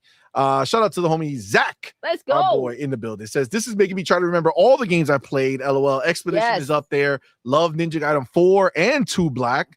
Final Fantasy Tactics is amazing. AC Shadows is super fun. AC Shadows is fire too. Man. Yes. I feel you, bro. I feel you. Ducko Def says I squad up with randoms. Most people I've encountered are cool and have instinctively behaved like teammates. You know, that's good. It's funny. I never thought of actually squatting up with randoms. Like, there's an option. You could like fill the squad or whatever. Yeah. Never once did I think of. It's fun sometimes. It's fun sometimes. I'll do that. Yeah, but it's not because I'm against it. Just never fucking thought of it. Like, it just never crossed my mind because I have it off already. You just don't like people seeing money. That's the problem. No, I like it. I mean, I do feel like squatting up like 4 people. That might be a lot. I think it would be fun. Like I say, it's like Helldivers. Helldivers 2 is a fun game when you play it with other people. Yeah, but like everybody has like their own missions. Their own motives. Yeah. So it's like at what point be like, all right, guys, you guys are gonna follow me because I need to go do this other thing. And they're like, well, fuck you, man. I got this other shit to do. Why should I follow you? Why should I follow you? Follow me asshole? first, bitch. Yeah, I get it. I leave. You were saying this somehow. Like, and then you shoot them all and leave. That would be wild. I don't know if can you shoot your random teammates, because that would be bad. I don't want to put that out there. Okay, I don't want to put that out. Oh, listen. Join a squad, Phil. Do it. See what happens. I might join one. If you bring me in with that in mind, I may join you. No, you can't kill people. I don't want to be one of those people. I don't want to be one of those people. Okay. You know what I'm saying? You know they're not. It's just the skin, right? It's not like a. I know. But I don't want to be one of those people. Listen, I've died when I was trying to get out, not by a person. And now all should pay. All by right? a robot. No, it's the most heartbreaking thing when you lose everything. And normally I can't stand that shit, bro. But this is the only game, and they did it smart because you're always progressing forward. So even though I lost all my shit, I'm still gaining XP for what I've done. Every time I searched and everything I did, I still gain XP. So I'm still moving forward, can still unlock skills. And you got a chicken who still, while you're out, gets resources for you. Yeah. So technically, even when you don't bring anything back, your chicken still brought something back. So technically, you're still gotta save the chickens. Shout out to my boy You Are. That's right. Let Doodle be Doodle. That's right. I mean, she do be. I'm saying she could be Doodle. I just don't want to. Just don't doodle you. Not on your squad. Just not my squad. You know what I'm saying? Just don't doodle you. I'll be in your squad. We went in there and he was like, "You are fearless." Yo, she don't give a shit. She's like, "Fuck it, where's the robot?" I'm like, no, God damn, it's gonna kill you. And there's a thought right there, CMoney. Right? I don't think we. CMoney, Doodle do her own squad. Doodle do her own squad, Phil. Then you do your own squad, Phil. Try to get in the same game, and all of you team up. See, the problem is that you can cross people, and I'm not gonna trust anybody, so everybody's gonna get shot. GTA. This is what I gotta do. I gotta drop. This is a problem. Like, I invested, right? Like, I got my gun is max level. I got freaking all these attachments on it. But if I die, it's all gone. So what I gotta do is I just gotta leave the guns home, right? Get a different gun, and just go out there to go crazy. You know what I'm saying? Should, because this is the thing. When you don't know who's gonna get who, do you want to get got? Is there a way, like, do they know? Is there like a ranking on your name? Like, how many people he backstabbed and killed? You know what I'm saying? Like, I would hate probably not. Like, I don't want to have a record. You know what I'm saying? Like, I don't want to be that dude. Like, look at how many people he's killed. Fuck this guy. All right, fuck this guy. I'm Would be not a gonna good stat to have, though. caught up with him. Nah, it's crazy town. Pragmatic says, I've been playing Black Desert again to pass the time waiting for Crimson. Is Pragmatic? I've never tried Black Desert. I've seen it, and it was one of the most beautiful games back in the day. I don't know.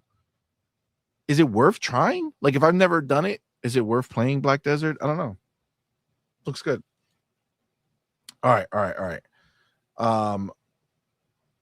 So that was my number 3.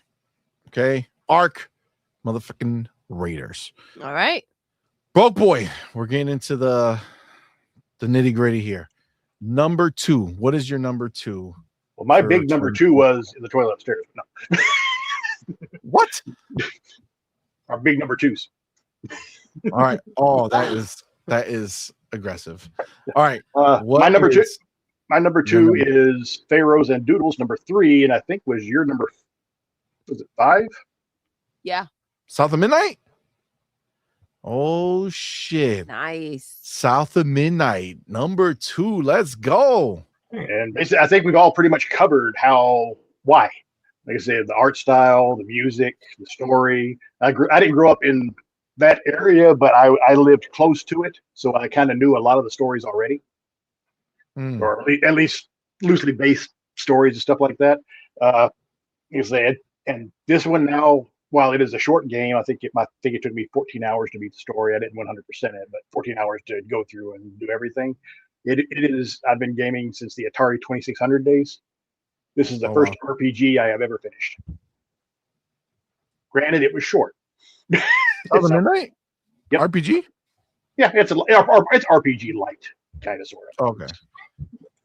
All right. But yeah, I think we've kind of all covered all the reasons. It's just the way they told the story, with the way the music told the story, and when we get to my number 1, I'll explain a little more on something. But yeah, this was the year I branched out. That's awesome, man. Nice. That's awesome. Well, listen, good for you, man. And when it comes to that other platform, I will probably buy it again. I get that. Because I want to try. I want a physical version of it, and they will probably have one. All right, that's what's up. Well, South of Midnight, number 2. That's a W. I'm down. All right, Farrell. What is your number 2, friend? Here I'm gonna go Ninja Gaiden 4. Oh, shit. Okay. All right. Mainly, it just hit that nostalgia itch. It's been a while since we had a Ninja Gaiden and a really good Ninja Gaiden. It's been quite a while. So, and it kind of hit all the marks. It was really cool to introduce a new character while still giving you a feel for Ryu Hayabusa. And then in the new game plus, if you want to, you can play with Ryu on your second playthrough. So, yeah, I really like that. I like how they had like the challenges where you decide to explore the map a little bit more. You can find like these like challenge areas, and like you can really like sweat it out if you really like want to get your ass kicked for like 3 hours before you figure out how to clear these waves of enemies. But yeah, I mean that one was tough. Like those, you know what I'm talking about? Those little sanctuaries where sanctuary looked like they were big crazy. Yeah, they were crazy difficult. So yeah, I really like the game a lot. And it's been a while since you had a game that was just like didn't really care about like all the fluff and BS. It just had like a legit raw like fun factor to it. Yeah, like they were all in on that gameplay. Like the combat was everything in that game. Like I saw some of the things that people complained about, but things that I saw people complain about in the reviews are the things that I think like made the game unique and special, and that it didn't try to get like try to follow this template of what we've seen from games in recent years. It just tried to be like the best Ninja Gaiden game it could be. Yes, I agree with that 100%. Like it was still really authentic to what the game is without trying to just mold itself into something that maybe they think people will more appeal more to that. It will appeal more to people, or kind of like be a little more commercial. It just kind of a modern version of what they already do. I do love that, Farrell. Yeah. That's a great point. Yeah, so Agreed. That's where I landed in my my number 2. So Okay, yeah. I mean, it's so wild because, like I said, man, so much good shit came out that a lot of the stuff is really interchangeable, right? Like, Yeah. I love Ninja Gaiden 4. Like, that shit was so dope. Like, the power that I felt running through that game and like decapitating people and doing this smoothness, crazy- man. Oh, It was just this year was such a strong year. agile. It was Yeah. very, very smooth. so good.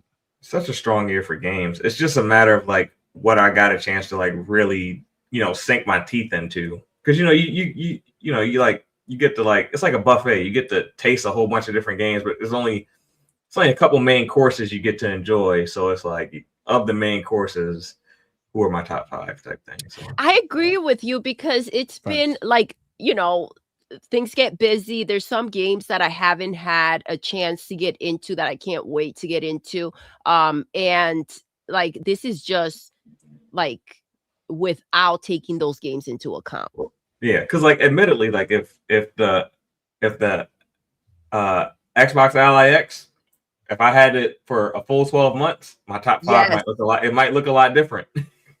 Agree. That's true.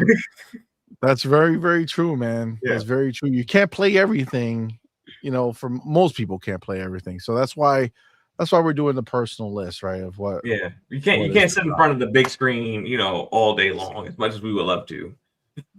Facts. And I see that our lyric is twinning with Farrell. That's his number 2 as well. Ninja Gaiden 4. So that's what's up. Good pick. We have Be Nice's top 10. Ooh, nice. He has Expedition 33 was his number 1, Battlefield 6 number 2, Wu Chang number 3. Ooh, I forgot about Wu Chang. Jesus. Doom number 4, South of Midnight number 5, Avowed number 6, Art Raiders number 7, Ninja Gaiden 4 number 8, Black Ops 7 number 9, Sniper Elite 6 number 10. It's a good list, man. That's how you know that this year went by so quick, but it was still like, it was so meaty that you feel like, oh shoot, that game did come out this year. Like it feels like Facts. maybe it was from 2024 or something like that, but it all took place. It all happened. That's crazy. All right, baby girl, your number 2. My number 2 is Avowed. Oh shit, number 2. Yes. Wow. Okay. It caught me by surprise. I didn't think that I was going to connect with it the way that I did. But this game is absolutely gorgeous. I couldn't stop playing it. It was up till like 2, 3, 4 o'clock in the morning. If I started playing it, there was like no ending in sight. Yes. Where you're just like, okay, well, you know what? I can stay up for 1 more hour, or I can stay up for another hour, right? And well, let me just explore this little area over here. And it turned into like everything, right? And it's crazy because you didn't want to leave anything behind, at least for me. It was like, oh, what's there? Hold on, let me go check. And I will be doing a mission. And on my way to that, I would, do a million other things. Because there was just that much content, and there was just that curiosity was just there to go and explore and find and do. I personally do not necessarily like companions, but I connected with all of them, and I love their story, and I wanted to know more, and I did want to talk to them. I like having them around with me. Where normally like Starfield, right? I had one of the companions say, "I'm too old for this shit," and he ran off, right? Because I popped everybody off. And it's like I kill them all. And it's like, I thought your companion was there to be your ride or die. You know what I mean? And it's like, why are you running? They're emotional. Yeah, they get so emotional. But listen, in Avowed, like I really like the companions, their story, like everything was just, it was there. It was really cool. But everything. The combat was smooth. It was, for me, I think, game of the year for me in 2025 has to be Avowed. What the? You just made it your number 2. My number 2, but I'm you understand why my number 1. It's number 1, but technically, when it comes to this type of game, Avowed is on top. All right, but well, I will hop in there with you because Avowed is my number 2 as well. Sweet. If you guys remember when this game was first coming out, I put crazy hours in it. I did the whole game for review and then immediately jumped back in and played the whole game again, and loved every moment of it. It's a phenomenal experience. They really, I mean, even like the exploration, the parkour, you know, climbing up things, and it just felt perfect. I don't know how else to say it, but Obsidian cooked, bro. Like that shit they was really amazing. did. That was crazy. And this is a brand new IP, even though I know it's based off of the Pillars of Eternity, you know, that kind of franchise. They kind of broke off from it, so it's from that world, and that lore, but still it's Avowed. It doesn't have Pillar of Eternity in the title, so it's a brand new IP, and they just killed it, man. I loved it. I liked all the companions. I love the companion stories, everything that you can do. I love how it all played out at the end. It really was a phenomenal experience and really brought me back to a time where I would want to play something again to completion. Like very few times do I feel the desire, even if I like a game. Like I might be like, oh man, I would want to go back, but I never do. Like for instance, like Hellblade 2. Love that game. Love it. It was my game of the year for 2024 until the very end when Indie game came out, and I think Indie passed it a little bit for me. But it was phenomenal, and I would go back and play it and get those things. I just haven't. You know what I'm saying? Which just kind of shows that although I loved it and although I would want to go back, I'm not making time to go back. You also have to be mentally ready to play that game as well. So, but I do think, like with Avowed, you finished it and you turned around and restarted it all over again. So I think it's that reaction of like, I can't get enough, and even though it's done, I'm gonna go ahead and redo the whole thing again because I love it that much.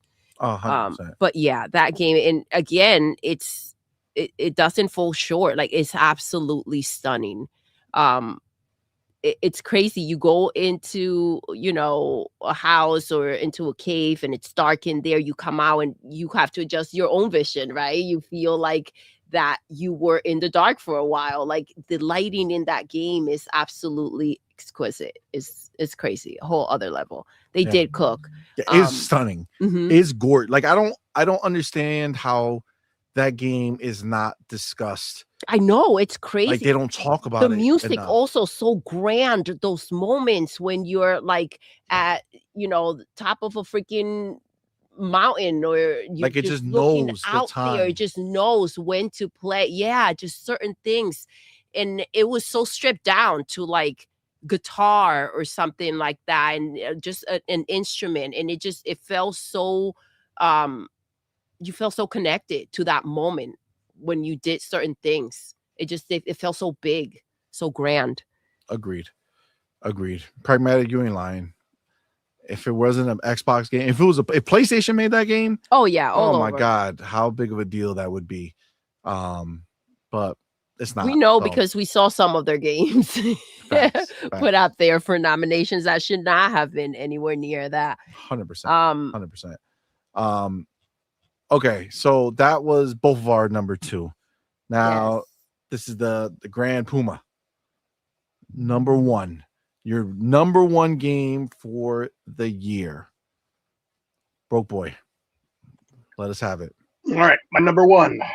When I saw this game announced, I was immediately interested, and it did not disappoint. Loved everything about it. The art, the music, the characters, the story. Couldn't get enough of everything. I can't stop playing it. Can't put it down. I've watched 25 to 30 shooters play this game as well. I'm on my second and third playthroughs. So it's one of those games that never thought I would actually like, but just can't get enough of it. And my number one is I got props for it too. Oh, yes, props for us. What is it? Ghost of Yote. Ghost of Yote. Just kidding. Oh shit! I was not expecting that. That's wild. My number one, we've already discussed it. It is Expedition 33. Expedition 33. Well, you have like fucking 48 copies of it. Only 7. Holy shit! Listen, he put his money where his mouth is. You know what I'm saying? He loved it, and he got that Game Pass. Nobody buys their games on there. Yeah, I know. I know. Like I said, but every reason I gave, because I haven't played Ghost of Yote yet. I do want to try it. So, like I said, I'm not. It's one of those. I'm making fun of it. I know a lot of people do love the game. Maybe not in this group, but I'm just. Listen, I like Ghost of Tsushima. Ghost of Yote is just. I can't justify spending money on that game. Mine was a Christmas gift, and the collector's edition was on sale. So. Oh, nice. Oh, nice. see, there you go. It's a Christmas gift. I got that one and the DS2 collector's edition. Oh, and Death Stranding 2? Yeah. Nice. So that's those games. Like I said, I'm going to give Ghost of Yote a try. Like I said, those. Enjoy, bro. I'm hoping. Listen, you may love it. Yeah. But yeah, with Expedition 33, I mean, it had everything. It had the story, the music, the soundtrack, and I'll go back to what I was talking about before with when Doodle on the South of Midnight soundtrack. South of Midnight soundtrack was my favorite for about a month until Expedition 33 soundtrack happened, and it's kind of what we said before with the South of Midnight soundtrack. Every song told a story. It explained things going on, how things worked, and stuff like that. With Expedition 33. All the music told the emotion. So I mean, when I'm not going to tell any spoiler, but when things happen, you knew something was getting ready to happen. Just like the music start when the music started kicking in, you said, "Oh crap! Now what's going to happen?" But it's one of those things. It's an amazing game. Like I said, this year, surprisingly enough, I have one shooter, and that's in a tie with another game. For me, that's shooters is pretty much all I ever play. And Expedition 33 is now officially the longest RPG that I've ever played and finished at over 50 some hours. I'm not 100%. I'm not 100%. I don't see all the. We say as soon as I get the one that says you finished the game, I was like, yay, I did it. but now they've introduced the expansion that they just released after the Game Awards and everything. I've started trying to work on that. Playing that makes me realize that hey, I got to go level up my character some more. So I'm running around doing other missions and stuff, just trying to build them up. But That's just up. like I say, it's one of those games. You said they knock Game Pass. People rent games, not buy them. That's one of those games. If it wasn't for Game Pass, I never would have even thought to try it. And now you bought 7 copies of it. So I have 3 PlayStation, 3 Xbox, and 1 Steam. Well, I guess Claire is happy that the game came to Game Pass, huh? Well, Pragmatic Eagle. And the funny thing is, I actually posted the picture. I think I sent you the picture. I don't know if you still have your messages, but I posted that picture. I posted that picture in my PS versus Xbox group, and they just sort of, and the PS guy started, you bought that many copies of the game? And I'm like, what happens? I thought you guys wanted to support the devs. It's like, yeah, but we support the devs we like. So it's like, yeah. Use the usual hypocritical stance. Yeah, of course. Pragmatic Eagle also says that Expedition 33 is his favorite, number one by far. Nice. And honestly, like I said, with Expedition 33, it's one of those. I'm going to venture a guess that I probably have more invested in that game alone that's on Game Pass than a lot of the PS fanboys on Twitter like to brag. Yeah, of course. All right, well, that's a great number one, man. Expedition 33. Obviously, it won tons of awards at the Game Awards, so it makes sense. But great. All right, Farrell. Let's go time. What is your number one? I'm gonna have to second Broke Boy and go Expedition. Oh shit! Ooh. Expedition 33, rocking. Oh, you know, I don't think the game necessarily did a lot of revolutionary things, but I think it brought a lot of things that were being done in the JRPG space, and they brought them away. They brought it in and made it more like digestible to a Western audience, like with the turn-based and the parry, and like that exists in different JRPGs. But I just like how they kind of brought it all together into a smooth package that everyone could enjoy from the combat side, and just wonderful story. I love how the studio, like took a risk and really delivered. Great music, great game. Yeah, game of the year. That's awesome. Well, like I say, it's one of those things. Like I say, I'll kind of expound because I've told you guys before. I do not like RPGs. Those games take way too long for me. I need limited. Oh yeah, they're very grindy. Yes, but that's not my thing. Except for me, normally a game takes at most 10 to 20 hours tops to play. Mm-hmm. But like I said, because it's just something about that game. You say I dislike RPGs, but I hate turn-based. Yeah, a lot of people don't like turn-based, and I respect it. Until this game, now I've actually got downloaded Metaphor to Refantasio to try it later. So. Metaphor is really good. You'll like that. That's the thing for me. Like, I really, really, really, really hate all those types of games. Right? I just can't with the back and forth. But for whatever reason, like you, with Expedition 33, it is different. I think it's a mix because, like, the stories on JRPGs never really grab me, where this one grabs you right away, right? Like, it's just they did it. They were able to kind of just get me hooked immediately. And then the combat, although it's turn-based, is very active. You're either attacking or you're dodging or parrying, right? So you're always doing something. You're never just waiting to get slapped up. Yeah. Except for later on where they introduce the idea of curses, where they can curse you and you can't dodge that shit. Like you said, but the emotion of that game is amazing. Yeah, like they just nailed it. They nailed it. There are some things in that thing that I'll admit that brought tears to my eyes. And that's why I kind of said I've watched probably 25 to 30 streamers play the game too, just to watch their reactions on scenes. Yeah. There's one scene I posted on my Twitter. It's /spoiler alert. I'm not going to tell anything on it, but those who have played the game, if so you played the game, have you gone through the whole thing, Pharaoh? I've gotten like a little bit into it, like like 20 hours. Ciel's got that scar on her stomach. Mm-hmm. There's a line she says during one episode. She says, "We all have scars that won't heal." Later on in the game, she tells the story of that scar. She doesn't outright say that's what it is, but when you hear it, it's like, "Oh my god!" Yeah. Okay, I have to look forward to that. Like I say, I posted that story on my Twitter, but I said I put in big bold letters, spoiler if you haven't seen. Yeah. I mean, look, they nailed it, right? They did a great job with the story. It's just phenomenal.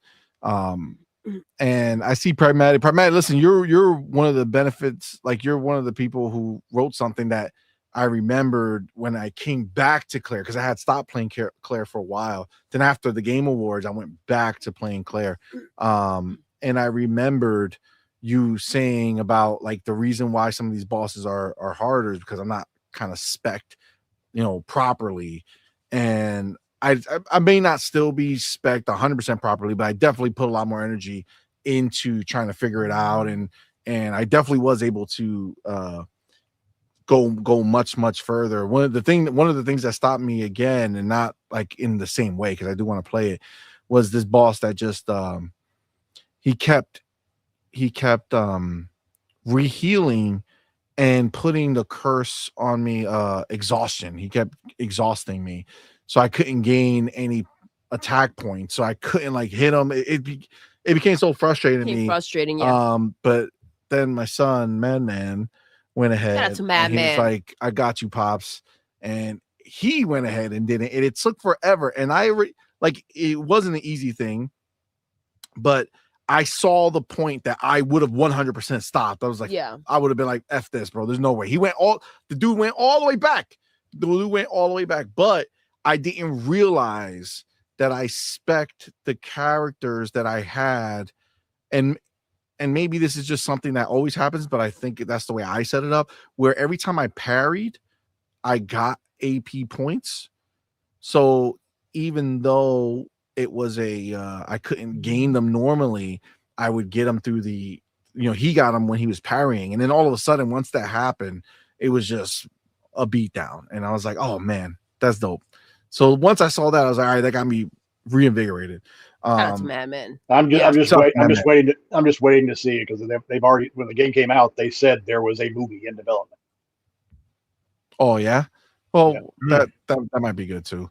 But I want, like I say, everybody's talking about what they want and stuff. Like I say, if I want a prequel to Expedition 33 to come.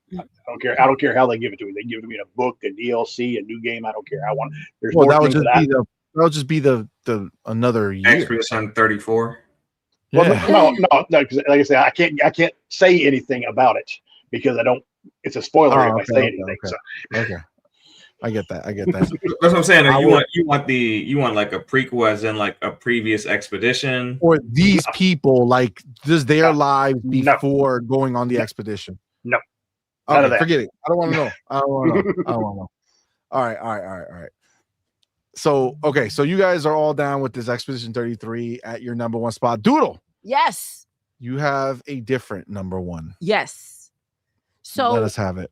So my number one, so this is why I'm saying Avowed is still my game of the year. I kind of did what you guys did, but in a different order. I went to my go-to, my comfort zone, and I put that at number one, the one you can always hop into and say, okay, well, I have a little time. This is what I'm doing. So my number one is Fortnite, because this is my go-to game. Yes. If I'm drinking my coffee, a couple of rounds of Fortnite, right? Any excuse to kind of hop in there. And in my opinion, they have elevated themselves this year in such a big way. Like every season, Fortnite finds a way to reinvent themselves. And the biggest highlight for me this year was The Simpsons. When you get on that bus and like you see all of Springfield from up above, it's just the craziest feeling. They had the really music, so you drop to the music if you set it up right. I love the skins that they made for the characters. I also do love the fact that they gradually put them in instead of like, here you go, buy whichever ones you want. They kind of gave you some time to hop in with a different character every freaking time. And then when the next ones popped in, if you bought them, you bought them. If not, it is what it is. But I love the way that they kind of just find a way to give you the same in a different way. Like they just, and we see games nowadays that it's either like they want to stick to the same thing, which is kind of like the problem that why PlayStation can't crack this code. Fortnite does a lot of uncomfortable things, and they kind of get, they strip themselves from what they did that season and say, okay, well, here we go. We're going to move forward like that now. And it's crazy to see that they have such momentum and they still keep bringing you more and bigger. So that is, again, my go-to, the game that I kind of like, all right, let's get a couple rounds in, gonna go do something. But before we do, let's do that real quick. Like, it's just, it's dope. So that is my number one again, because that's where, that's a sweet spot. I feel that, man. I haven't played in a while, but as soon as I saw K-pop Demon Hunters were coming in, I immediately bought those. Oh my gosh, that was also an awesome highlight. They did K-pop Demon Hunters, and it's funny because the Demon Slayer had come out, and we thought like, oh shoot, maybe they're gonna do a collab with Demon Slayer. But K-pop was popping so freaking much, they went ahead, and even when you did the just a hunter version of Fortnite, right? Instead of going into battle, when you went ahead and like you scaled up and you had to kill all the demons, it was so freaking fun. It was so dope. And that's just another example of why they're they do what they do and they get so many people hooked on One, what they one of have. my top movies of the year too, by the way. Yeah. Yeah. I mean, that was a great movie for sure, especially with the kids. We had a great time. I took my kids to see it at the theater here. He said my daughter's 14. She doesn't like it, or she's 13. She didn't like it. Oh, she no? said she said it was okay. My son and his girlfriend loved it. He's 17 and his girlfriend are all the same grade.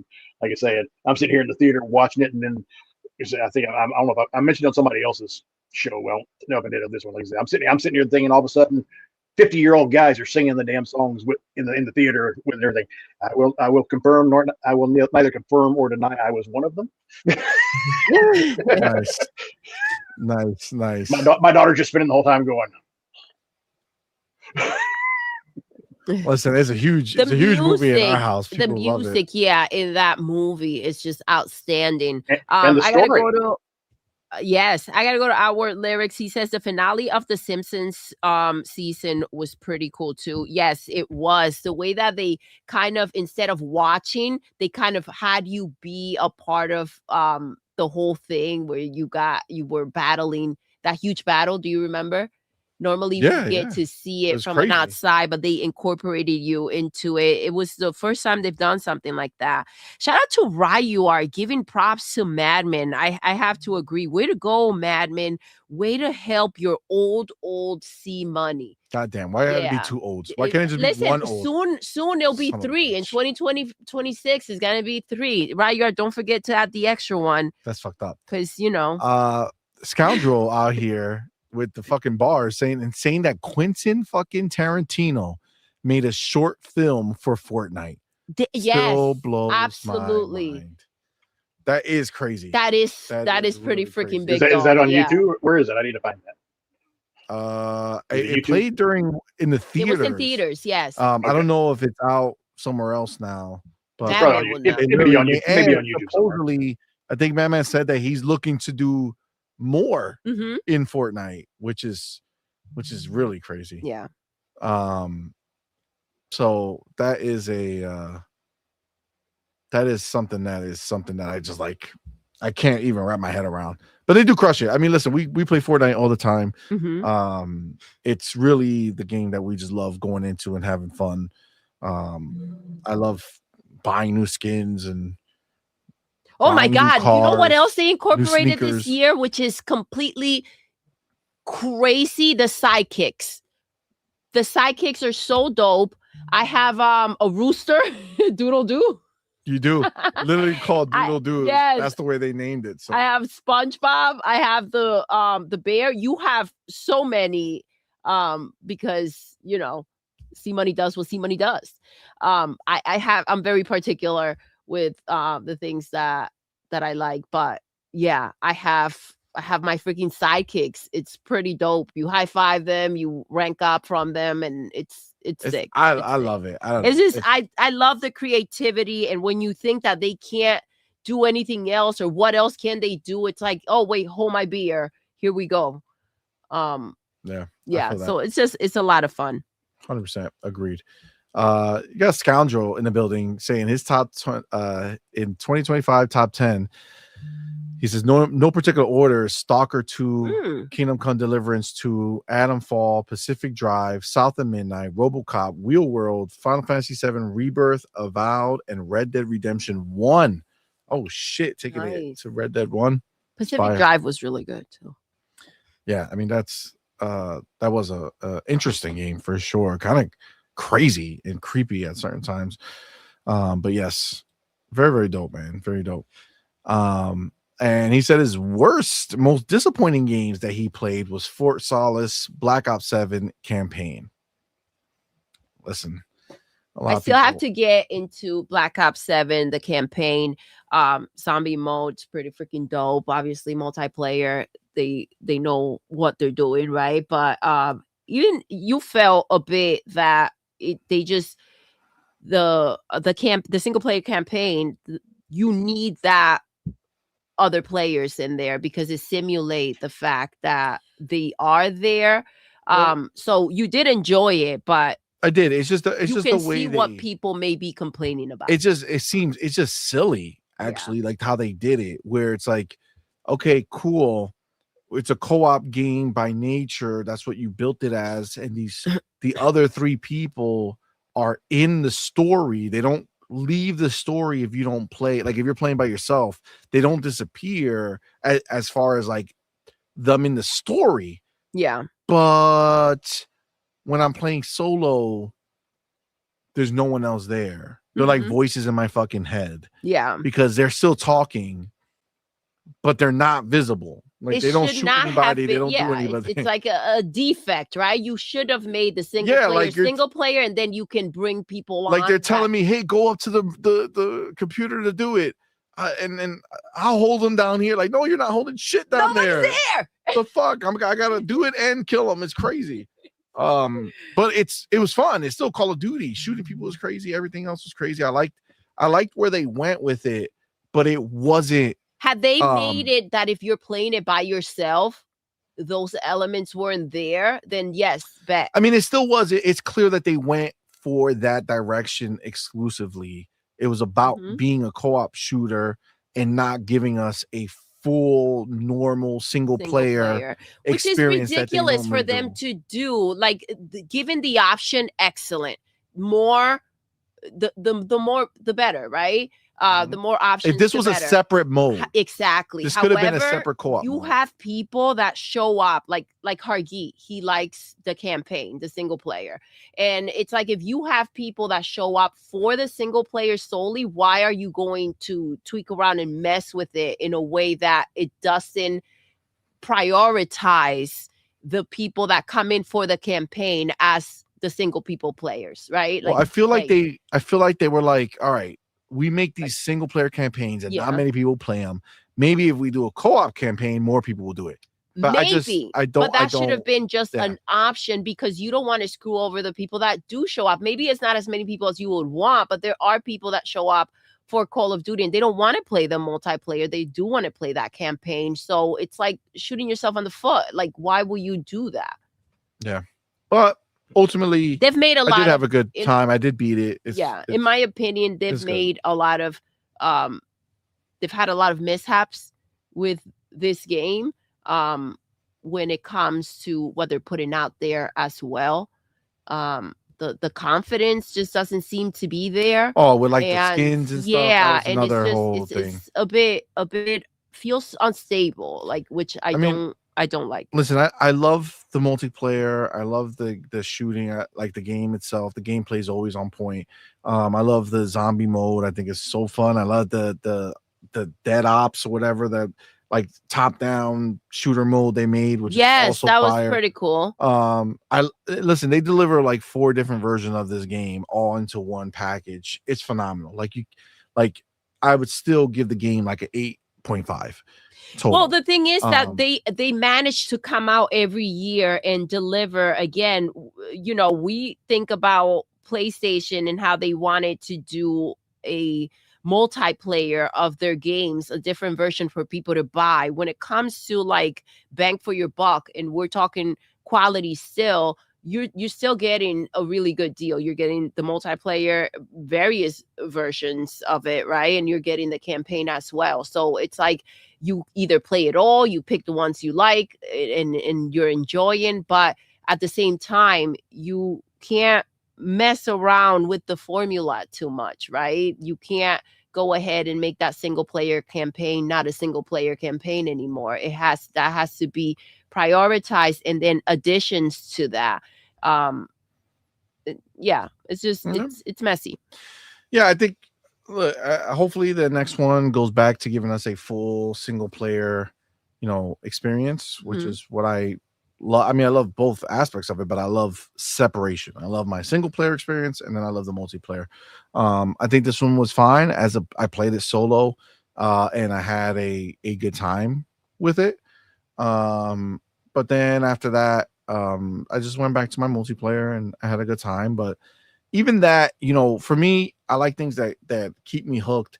And Fortnite, as much as it is, and I know it kind of is what it is, but I love getting new skins. I love this. It's new excitement all the time. Yeah.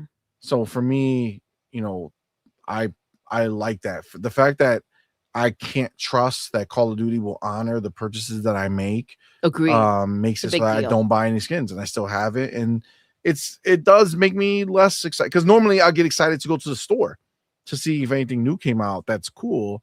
And then from there, I'll play with it. Yeah. But now I'm not going to the store. Therefore, I don't really go to play it.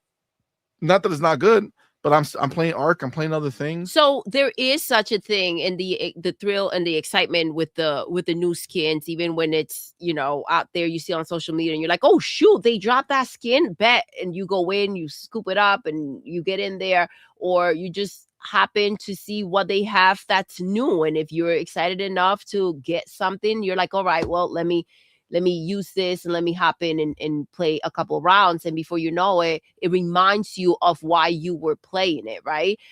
So it's a way to kind of keep you coming back in. And that was, yeah, you can't trust the purchases that you make. And if you can't trust them with your money, like then what's left, right? I can't give you my money if I can't trust that you're going to do what I think you should be doing, what you say you would do with it, right? So yeah, say what you will about Fortnite, but they don't fuck around. They've been there. They do.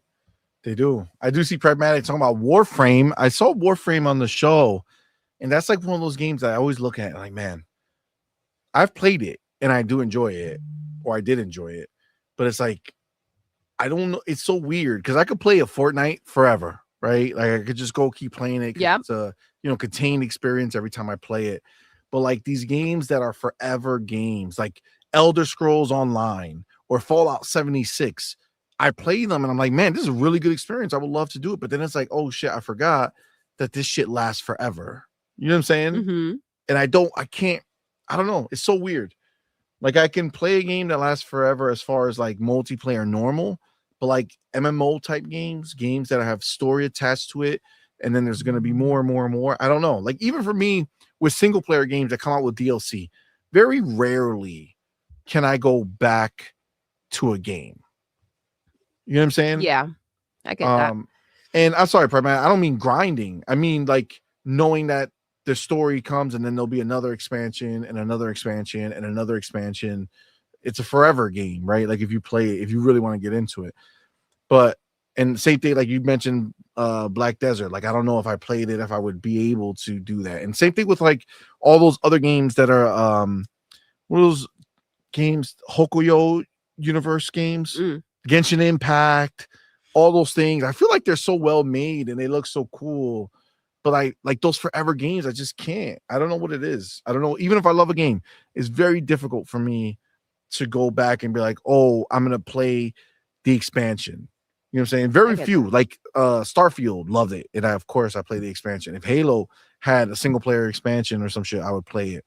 Right. It is definitely something that happens, but very rare, right? Very rare. Like why Avowed is so special because I rarely ever go back to beat a game. Mm-hmm. I experience it, I move on. So it's a little different for me. So those games are a little different. And it does make me feel like there's no end in sight, which makes me feel kind of like hopeless. Yeah. And I feel like I can't do it. I could hop in and play it non-seriously. You know what I'm saying? I could be like, all right, for now, I'm gonna take a half hour, I'm gonna jump in and play and then move on. That's fine. But like long term, I don't know. It's a little difficult for me. Max City Entertainment, what's up, fam? Yo, what's good?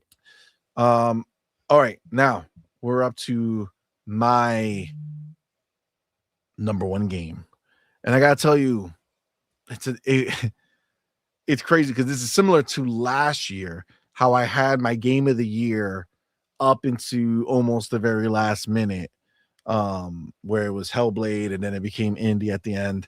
The difference here is that the same studio made the game, and I had Avowed. Yes, I had Avowed as my game of the year, all the way up to Outer Worlds 2.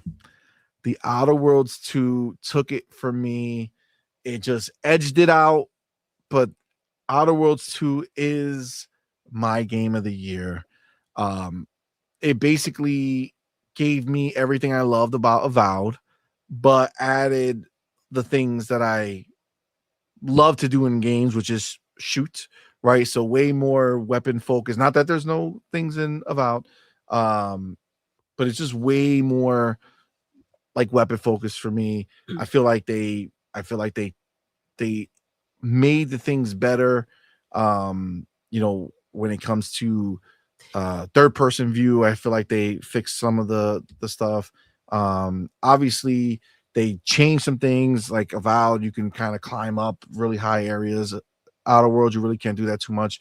But for me, I feel like the story itself was just delivered better for me. I don't know. I just felt like Outer Worlds 2 did their thing.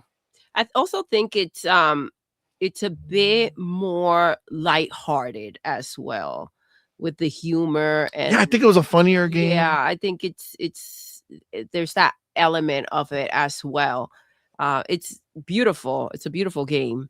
You blow up one town and everybody gets mad at you, though, so they're not as lighthearted as they seem. Well, maybe they'll blow up the town. But listen, I thought it was my journey. It was. They're gonna be mad about what right? you did, though. Killed everybody in that town. They're gonna be upset. But listen, I just think for me, I think the Outer Worlds 2 just gave me a little bit more. And again, it's very similar to Hellblade and Indie, right? Like I just feel like it just edged it out for me personally. Now, the difference is that it came at a time where I did similar to Avowed. I beat the game and then I jumped right back in and I played it. But then I had other games that came up that I had to play. And so I never went back and finished it like a second time to see everything. Yeah. But I did go back and play it, and it was not a lack of, saying, oh, I wouldn't go back. Like I did jump in. I played it a lot after. But then, again, still limited with time. So I had other things I had to do, and then that's where we were. But ultimately, dude, I love that shit. I think they nailed it. Obsidian is they're definitely one of the goats of the game. Like they just have to be. It just kind of is what it is. If we're gonna consider that I'm talking about this, transition a little bit into honorable mentions. Yes, fucking Grounded 2 that would definitely was be amazing there for me. And that's the third game. 3 games Obsidian release this year, and they all nailed it. And Grounded 2 was an amazing. 2 of them are on your top 5. 2 of them are my top 5. All 3 of them are in my top 10. Like Grounded would be in. Well, we've already talked about that number 5 spot for me. We've already talked about it. Technically, they had 4 this year. Yes. What was the other thing that they released? The Pillars of Eternity turn-based beta,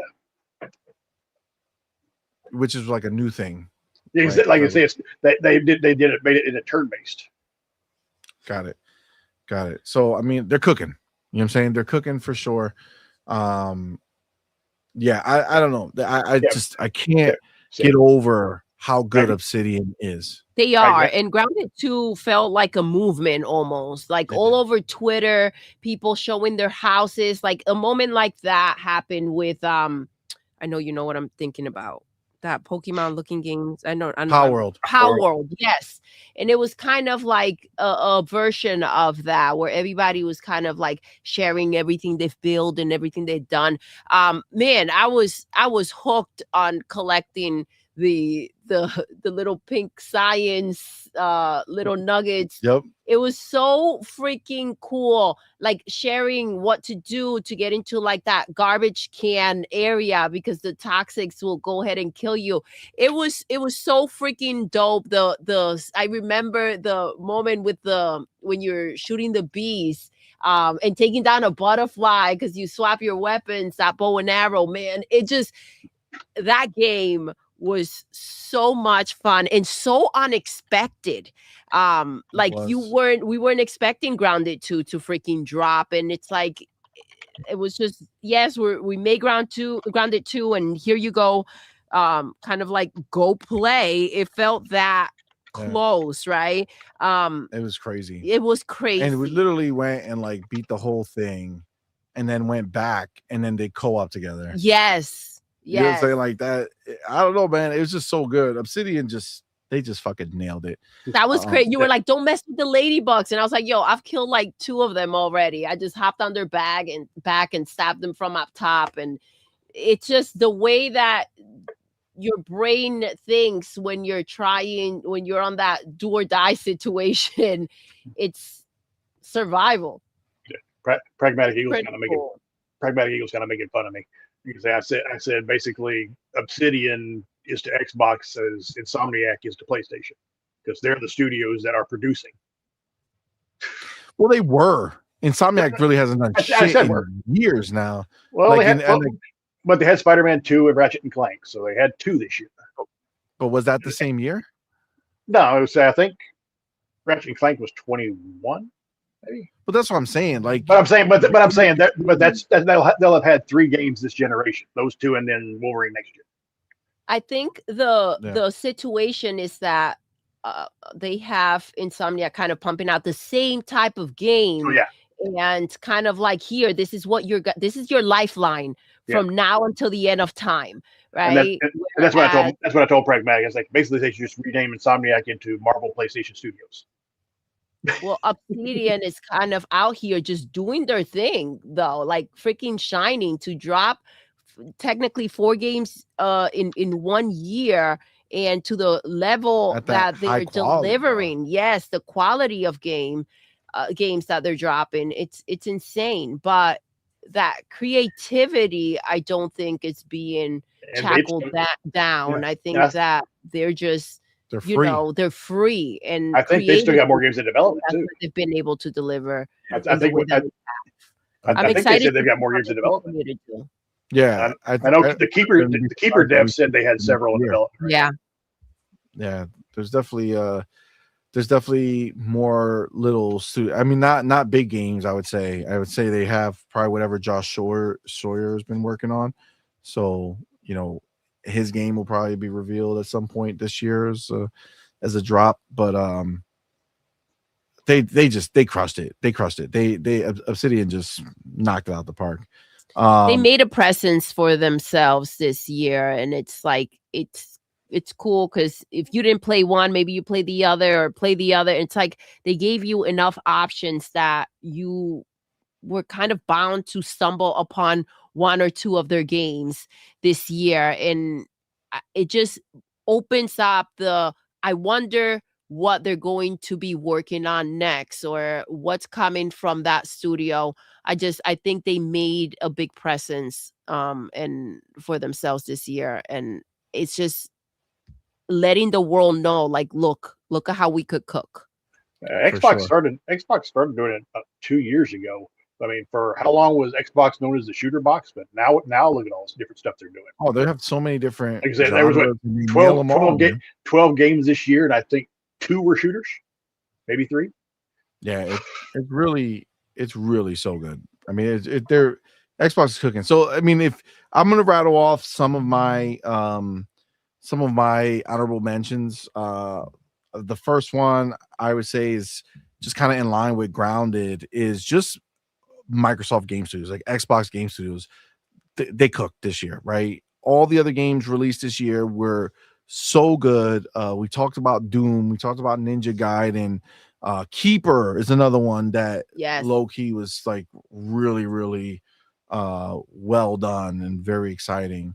It was Oblivion remastered was crazy. Yes.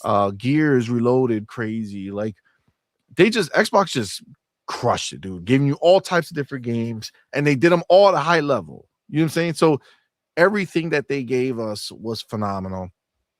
So shout out to Xbox. And then I would say Eternal Strands came out earlier in the year, was a Game Pass day 1 drop, was phenomenal. Assassin's Creed Shadows I really, really enjoy. Yeah, that was Dying Light the Beast is a phenomenal game. They crushed it. Chronos The New Dawn, another banger from Bloober, that was fire. And then another one is Deep Rock Galactic Survivor that I really, really enjoyed playing. So those are my honorable mentions. I think there's just so many good games released this year. It really is. It really is Keeper, crazy. like you said, it's a beautiful game. My only thing with Keeper, it was so creative. The only thing with Keeper is, again, it comes from a smaller studio. It's just the camera work. I wish that, obviously it's so beautiful. You want to have a little more control, and it's very structured. You feel free, but you're not necessarily to just play with the camera every angles shot is as you would framed for want you. to, or to explore as you would want. Agreed. Yeah, I had a Avowed. Like I said, Avowed is officially like I said, I've kind of gone into the categories. Like I said, South of Midnight was the first RPG I ever finished. Expedition 33 was the longest RPG that I've ever finished, but my longest played RPG this year is Avowed. Nice. And then I don't know if you guys ever played it or not. I think I've heard you may have mentioned it. Towerborn's a fun little game. Which one? Towerborn. Oh, Towerborn was really yes. fun. Yes. Oh shit, that was this year too. Yes. God Well, damn. technically, but they released it on Steam last year, but it came to Xbox this year. Yeah, but it was Xbox Early Access preview this year, right? Mm-hmm. But it's also on Game Pass. Yeah, that was that's a phenomenal game. It really is really, really good. And then my go-to fighting game is always Injustice 2. Injustice 2, nice. One Way Dragons in the building. I'll see you play. Yo, brother. what's Merry good? Christmas, Merry Christmas. Yeah, that Tower, but that's crazy. I forgot that Towerborn came out. We had so much fun. Yeah, we did. With that game. It's really, really well made too, man. Holy shit. Like I say, it was basically a side. So I guess you to me, I guess you call it a side-scrolling RPG. Yes, it was like a side scroller, but it's really, really fun. I love the map, the way you kind of explore the map. It's like a tabletop board, and you kind of go one place, beat that, go here, depending on your level or whatever. You can kind of explore further and deeper. I started playing it when they released it on Steam last year. Oh, nice. Yeah, we waited to this year when it came to Xbox, and it was so good. Yeah, Pragmatic says it's like a new Castle Crashers. It really is. There's a lot of depth to it too, especially if once you figure out the play style you like the most. Yeah, it's really, really well done. Loved it 100%. Like very, very happy with it. So for me, this was my year of collector's editions and special editions. I think I bought more this year than I ever have. Oh wow, nice. I mean, nice. I got 4 Expedition ones. I mean, but I got the Death Stranding one. I got the Doom Dark Ages one with the statue. I got the Doom Dark Ages with the helmet. Nice. I got the Ghost of the Yote one. Yeah, thanks. I even went through. I was in my GameStop the other day, maybe a couple of months ago. I was just looking at the shelves to see what was going on. I saw an Avengers, freaking the Square Enix game, the Avengers. They had a collector's edition laying on the shelf up there. It's like, how much is that? He said, I'll sell it to you for 40. So I was like, give it to me. He pulled it off the shelf. I had a cake of dust on the top of it. Man, that's what's up. That's fire. Any other honorable What was mentions? that little game? Because there's just also like the smaller games. The one with the balls that you and Fire were obsessed with. Spit? Yes. Oh yeah. Yes. Yeah, that's pretty and good. then there was the other one, babe. Forget the name. It's kind of like Age of Vampires. Age of Empires. Empires? Oh, you're talking Age of about Empires. Our History Untold. That was last year, I think. No, that was last year. Oh, I got into that one. If I had more time, I would probably play a bit Yeah, more. she loved that. What I'm thinking I forget. It's like Rotato a little bit. I forget. Vampire Survivor? No, but there's a new one that we got into for. Well, Halo had their little vampire. The one that we played Are you not talking about the Mortal 33s, are you? I forget the name. I'm blanking out on the name. Survivor or some Survivor Hell or it's some shit addictive as well. Forget. It was in Game Pass, right? Yeah. It's like a blue cover. Can't think of the. Nobody freaking mentioned name. Silent Hill. I didn't I didn't play I Silent never Hill. got around to it. I got started on it, but it's one of those too many games. Yeah. Give it to me in Game Pass, and I'll. Yes, Halls of Torment. Yes. Good job, Duck of Death. Yes, Duck of Death That was coming fire. through. that was a great game too. Yes. That's really, really fun. Yeah. Silent Hill. It's just I was kind of flirting with the idea of getting it, but then good old Doodle in my mind. When am I gonna stop playing to play it? And I was like, not right now, nothing. So kind of just fell in the Doesn't back Silent burner. Hill have another game coming out next year? Well, Silent Hill F came out. There's Silent Hill 2 remaster. Well, I think I saw there was another. Well, Silent Hill game coming out this year. they've made a commitment that they want to release a new Silent Hill every year. That was So I'm them. guessing- That yeah, was so them. I'm guessing it's going to be like smaller games, or like maybe like 5 to 10 hour experiences. If you're talking about releasing one game every year, because I don't know what type of production team they're going to have, to do that. So Well, I don't know I think they got hyped up because Silent Hill F was like nominated, and they were like, "Holy shit, maybe we could just keep making them, and we'll get out there." Silent Hill Townfall is the name of the one supposed to come out next year. Townfall. But you know what? Also, it's not we being doing relegated to one developer. They're letting other people develop the game. So Are we doing a most anticipated list for next year, or are we going to just do the top 5 this year? We can if you have a couple, but let me anybody else have any honorable mentions? Farrell, do you have any honorable mentions? it didn't release this year, but I'll say the Black Ops 6 campaign was phenomenal. Oh, I love that campaign. Oh man, that shit was fucking goated. One of my favorite campaigns. just Oh in yeah, general, that of all one was time. sick. 7 campaign, I'll admit that I couldn't get into that one. I mean, I I- beat the 7 campaign. It's just not on the level of 6. I did the first mission, and it was like they're treating this too much like multiplayer. I don't like. If I want to play multiplayer, I'll play multiplayer. Yeah, I mean that's really what it is. They use a lot of multiplayer maps as well to get you through. But I didn't find that as a knock because for me that kind of gave life to the multiplayer maps, where it kind of like, oh, these were actual real places, not just maps that were made to fight on, right? So it made that part cool. But yeah, it's just not on the same level like Black Ops 6, which by the way, that's okay, right? Mhm. Like if you're making a game every year, you're not always gonna make the better campaign. You know what I'm saying? Like it just happens, right? How many part 1s are better stories than part 2s, right? Like it happens. It's okay. Yeah. It's Black not Ops has made, Call of Duty has made many amazing, memorable single player stories, and they also had the ones in between, and nobody really. It's gives a shit funny about watching them them. say Call of Duty's dead now. I was like, they had a for Call of Duty they had an off year. It happens.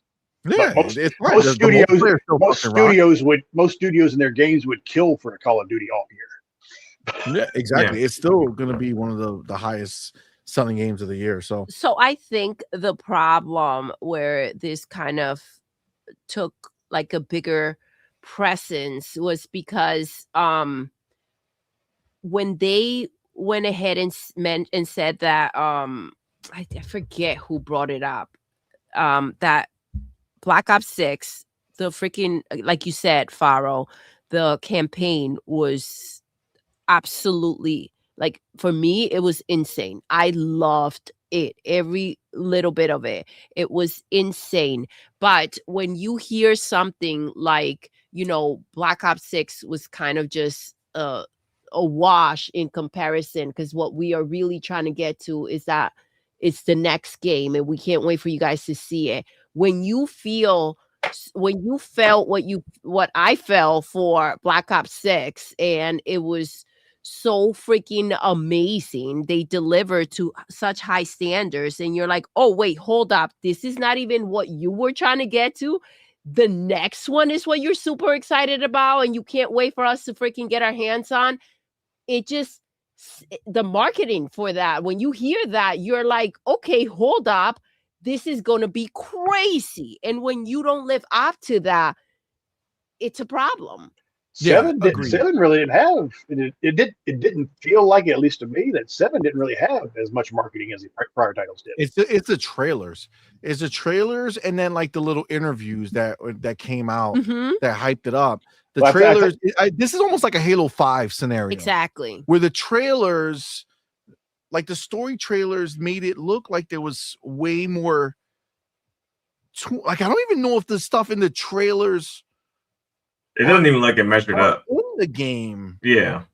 I don't think the trailer stuff is in the game. Like it wasn't as impactful, is what I'm hearing. Well, that moment where the world kind of collapsed on itself in that trailer that we saw, I don't think I remember seeing that. If the only happened, like you said, it was not impactful. The only thing I remember from the trailer that I saw in the game was in the first mission of the campaign, where those big machetes fell from the sky. Yeah. I think another thing that hurt Black Ops 7 is the same thing that kind of hurt Modern Warfare 3. The back-to-back same series, the Modern Warfare 2 to 3, and then the Black Ops 6 to 7. The second game felt more of as DLC than it did for an actual game. You know what? I got to tell you though, I feel like, and I'm not saying this to like for any other reason besides the fact that I feel like they did it on purpose. I think so this is why I still believe that the next gen consoles are coming out this year, and I could be wrong, 2026. Because I think the next Call of Duty is supposedly, the rumors were that they were making it with the next gen in mind already. Like they already were making like the next gen version of Call of Duty. I think they said the next one is they are going to finally drop Xbox One and PS4. Yeah. So basically, if you think about it, this game that's going to release next year is not Black Ops, is not Modern Warfare. Okay. So basically, you had 4 years of Black Ops and Modern Warfare, which means whatever game's coming next year has been cooking for 5 years minimum. Next year's Modern Warfare 4, supposedly. No, I thought that's what? Yeah. I heard it's going to be basic Korea. It's a Sledgehammer game. Yeah.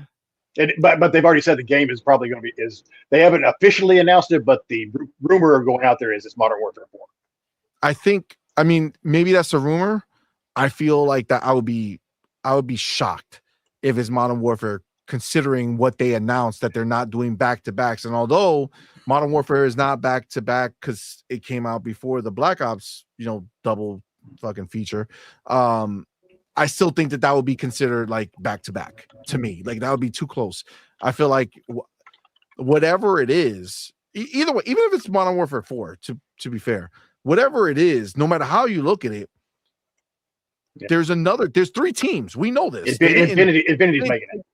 Yeah, so they didn't take any. No, Infinity was Modern Warfare. Yeah, it's like I say again. These are all rumors, of course, until they officially announce. So did they take Sledgehammer away? But Sledgehammer's still out there. They're still doing this. Yeah, so I thought Sledgehammer is the number 3 team. You have Infinity Ward, you have Treyarch, you have Sledgehammer. So Treyarch I thought Sledgehammer kind of worked on this one some too. They just didn't give much credit to it. No, I think they did the zombie stuff, didn't they? Yeah, they might be. I don't know. I can't remember specifically. But most of the stuff I've read said possibility was Modern Warfare 4. But I think it's either going to be this year or because this year I'm pretty much 75% positive this was probably the last COD they had in development prior to the acquisition. Either this year or next year. Yeah, I mean, maybe. I mean, I think we're pretty far removed from that moment. So 2023 was the acquisition. So that was Modern Warfare 3. So you've had no. We had 4 games. There's a third. There's a third. 3 games. Modern Warfare 3, Black Ops 6, and 7. Yeah. So 2025 was 7. 2024 may be another one that they kind of had in development. Yeah. I don't know how long. You said they crank these games out so fast. I don't know how long it actually takes them to make it. I was under the impression that this next Call of Duty was going to be the 3rd team that hasn't been making their own full game. I mean, that hasn't released their own full game.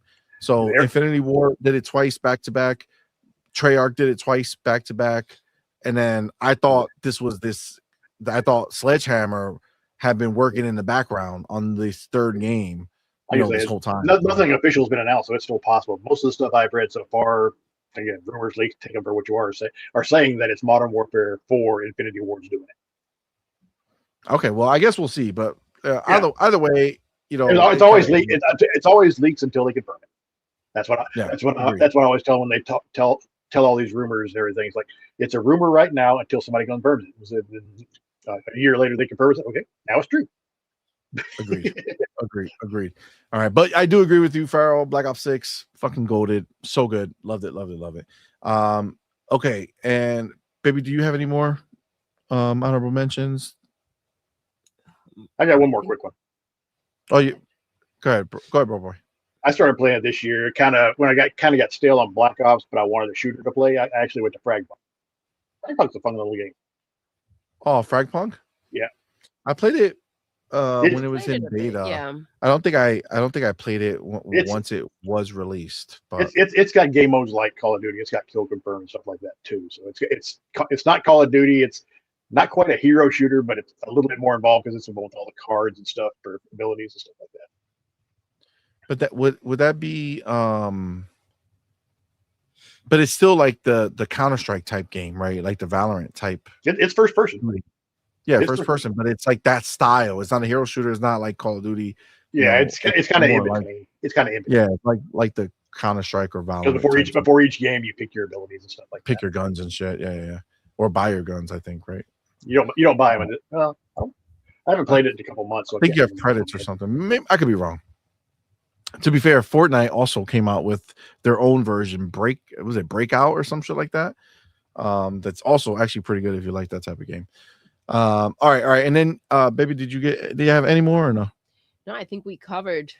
Okay.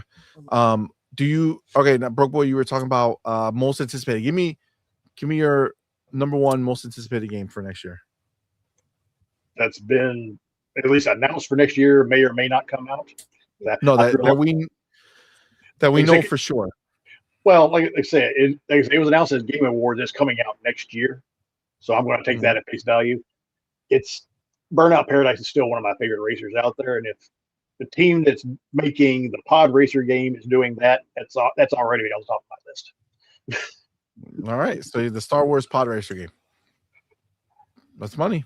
I'd love to see gameplay. I hope it. And from what I understand, it's not just pod racers. They're going to do speeder bikes. They're going to do all the stuff. It's not just going to be. It's not just going to be the pod racers themselves. Yep, I get it. I think that's a good choice. Definitely a good choice. Farrell, you got your biggest anticipated, like your most, like the game that next year every game gets delayed or every game gets gone, and this one game is like the number one game that you really want to make sure it comes out next year and you're excited for. I want to say Fable, but there's so much rumors around it possibly getting delayed again. But I want to say, are there rumors that it's getting delayed? There's talk about it.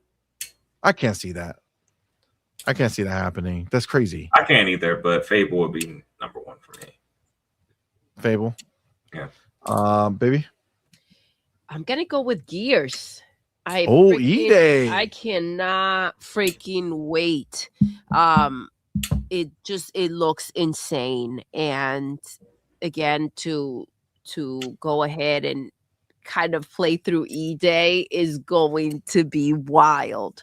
I feel that. Yeah, I can't fucking wait. All right, that's dope. That's a good one. Listen, I'm gonna have to be a bug with this. Like, I'm very excited for Halo, Gears, and Forza. I'm sorry. I just busted my nut. I'm very excited. Live. You definitely can't show that on stream. What I was gonna say, I fucking said the end. God damn it. Well, I was gonna say I'm very excited for GTA, Gears, Forza, and Fable. Oh, he tells us give 1 and he gets 5. No. I'm saying, like, although I am excited for those, my number one is Halo campaign. Don't say. Evolved. That's right. I cannot wait to get my hands back on. That is probably going to be I'm thinking, like a lot of people have said it, and I kind of agree. It's probably going to be a fall release. It's going to be a what? A fall release. A fall release. I feel like it'll do September, October. Well, I feel like I think it's going to launch with the console, and I feel like there's going to be a console.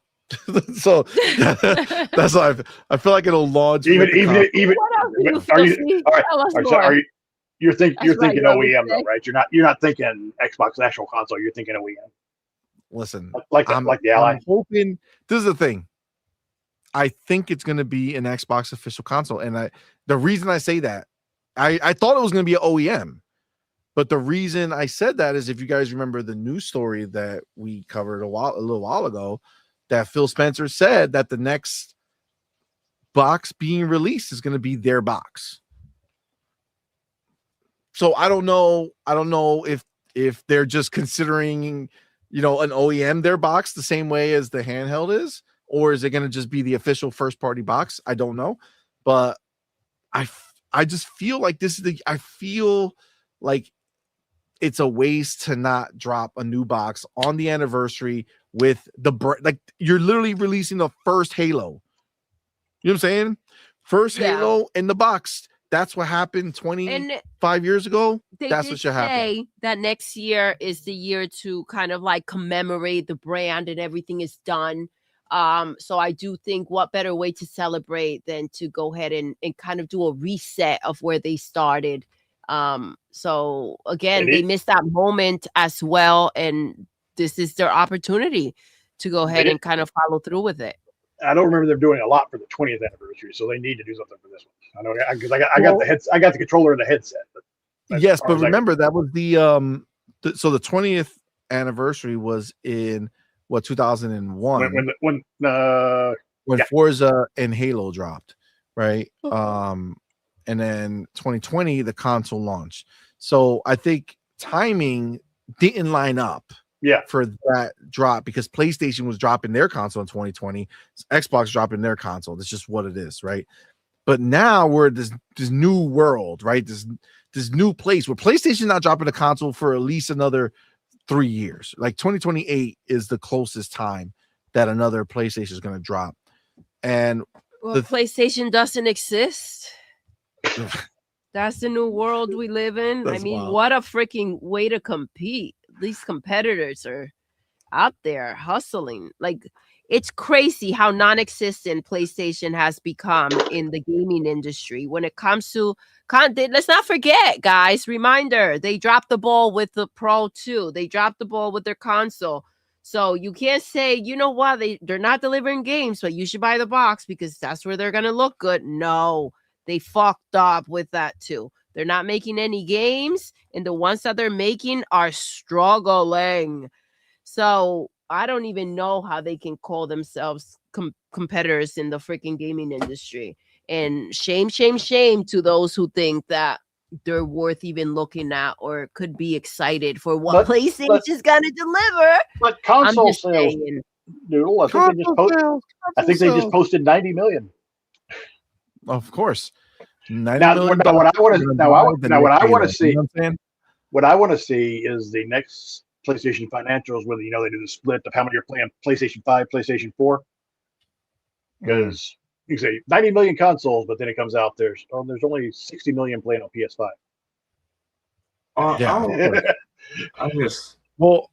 They don't play too much on PlayStation 5. What were you gonna say, Fro? I feel like they lie on their financials or admit I should say. Because I won't deny it. I think Microsoft does some too.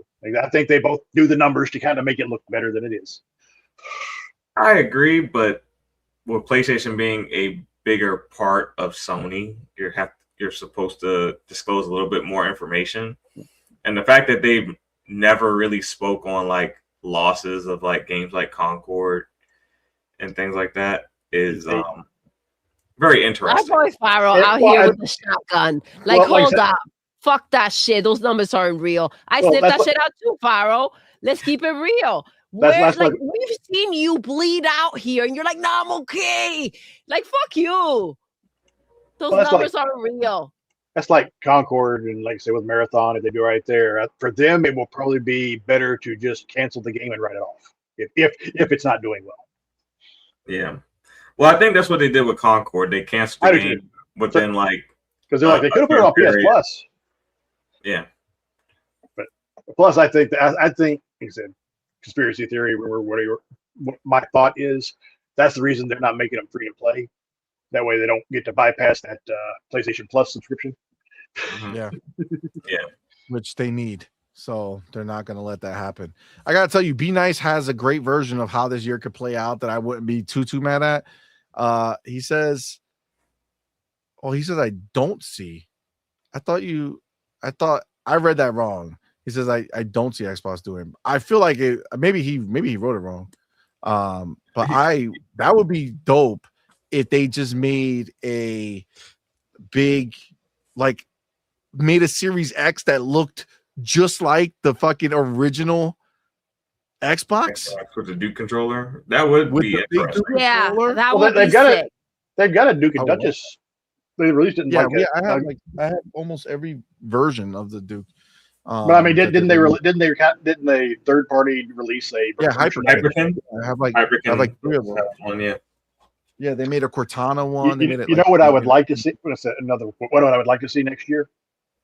What? Is that they canceled doing the wrap up for this year in order so they could do an overall 25-year wrap up for next year. Shout out to our boy Fillmore Pockets. He said, I got my shotgun too. PlayStation VR 2 numbers, anyone? That's what I'm talking about. Completely just erased it off the face of the fucking world. I never seen that shit. Like that PlayStation VR 2 is the Concord of hardware. That shit released and then got erased. Yeah, nobody even fucking remembers that shit exists. We have one. I be seeing it up there, but what the fuck is that? I be forgetting that shit is there. Oh, that's wild. Oh man. Oh my god.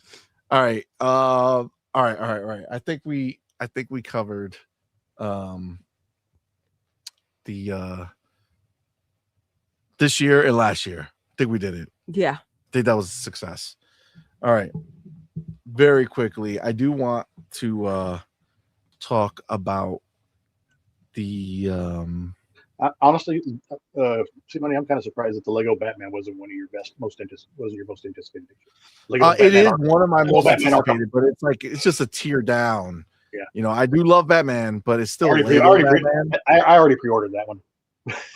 If it was straight up Batman, like if it was Batman, like legit Batman, I'm Batman. It would have been one of. I mean, I don't nothing beats Halo, but it would be like right underneath. Yeah, I get that. But Lego Batman, it's up there for sure. I'm really, really pumped for that game, but it's like I'm gonna buy that game when it drops for sure. Shout out to Be Nice. You know, he says PlayStation VR 2 numbers are counted as PlayStation 5 console sales. Oh yeah, that's right. They did announce that back in the day. Like they wanted to do with the Portal. Yes. All right. Let me share this. Let's talk about this real quick. Excuse me, and we'll wrap it up. Here we go. Did I take my chapter? I did, but it was wrong. Okay. So I saw this interesting little tidbit here. So I figured let's talk about it because I feel like it's pretty telling. That, and you know what? I want to make it. Hold on. I normally do it like this. All right. I feel like it's pretty telling when a PlayStation 5 or a previous PlayStation 5 exec comes out here and says, obviously it's a little more extreme what he's saying, but basically the same shit, right? Which is ultimately your games shouldn't be tied to one box, only. It should be a unified platform is what he's suggesting here. But let me go ahead and let's read the article. WCCF Tech put this out. Says we're trapped in this containment field. Former Sony exec proposes single gaming format to expand console market. All right. So Sean Layden retired from his position as chairman of Sony Interactive Entertainment Worldwide Studios. He didn't retire shit, bro. He got tossed on He his got ass. walked the fuck out. He Kidding me? got tossed out the window. Yeah, Seriously. I had a guy argue with me on that one too. He's like, "You didn't fire." He said he left on his. He said retired on his own terms. Like, you think he's going to flat out say You know that they why? can be? Because all people who retire from a company they work for over 20 years or over 30 years in this case, just leave without saying goodbye. Yeah. He went to that retirement camp that they have Jim Ryan under. He's like, Well, at least he Jim said, Ryan got to come out and have a party. Yeah, he's like, well, he said he retired. Like, okay, I can say I decided to leave the company on my own. You think I'm going to tell you that I freaking got kicked out of my ass? Yeah, for real. All right. So he says Sony Gaming Division responsible for creating PlayStation exclusives in 2019 after spending 32 years at the company in various roles. Since then, the former executive has often commented on industry-related topics. Earlier this year, he suggested that the PlayStation 6, Sony's next console, is unlikely to be completely diskless as the physical market is still a sizable one for the company. Okay, great. Okay. All right, Sherlock. I could have told you that. Yeah, I know. A few days ago, Layden was featured in a video interview with YouTubers Naomi Kyle and Pause for Thought. During the 47-minute conversation, the executive admitted that the total install base of console users hasn't changed all that much in the past few generations. That's what Phil Spencer said. And that's why it doesn't make any sense. No. Now it matters. Now it matters. Now it matters. An ex-employee who got fired, walked the fuck out. He said it, so let's make a big deal out of it. But yes, we're just changing people, right? It's like musical chairs, right? Yep. Some people buy this console this time, some people buying it that time, whatever. So he says that and proposed the creation of a consortium.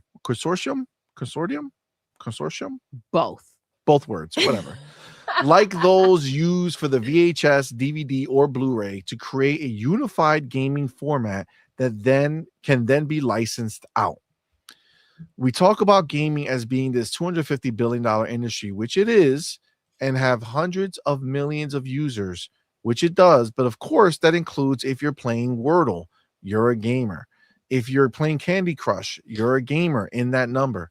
But the number of discrete consoles sold over any particular generation caps out at about 250 million.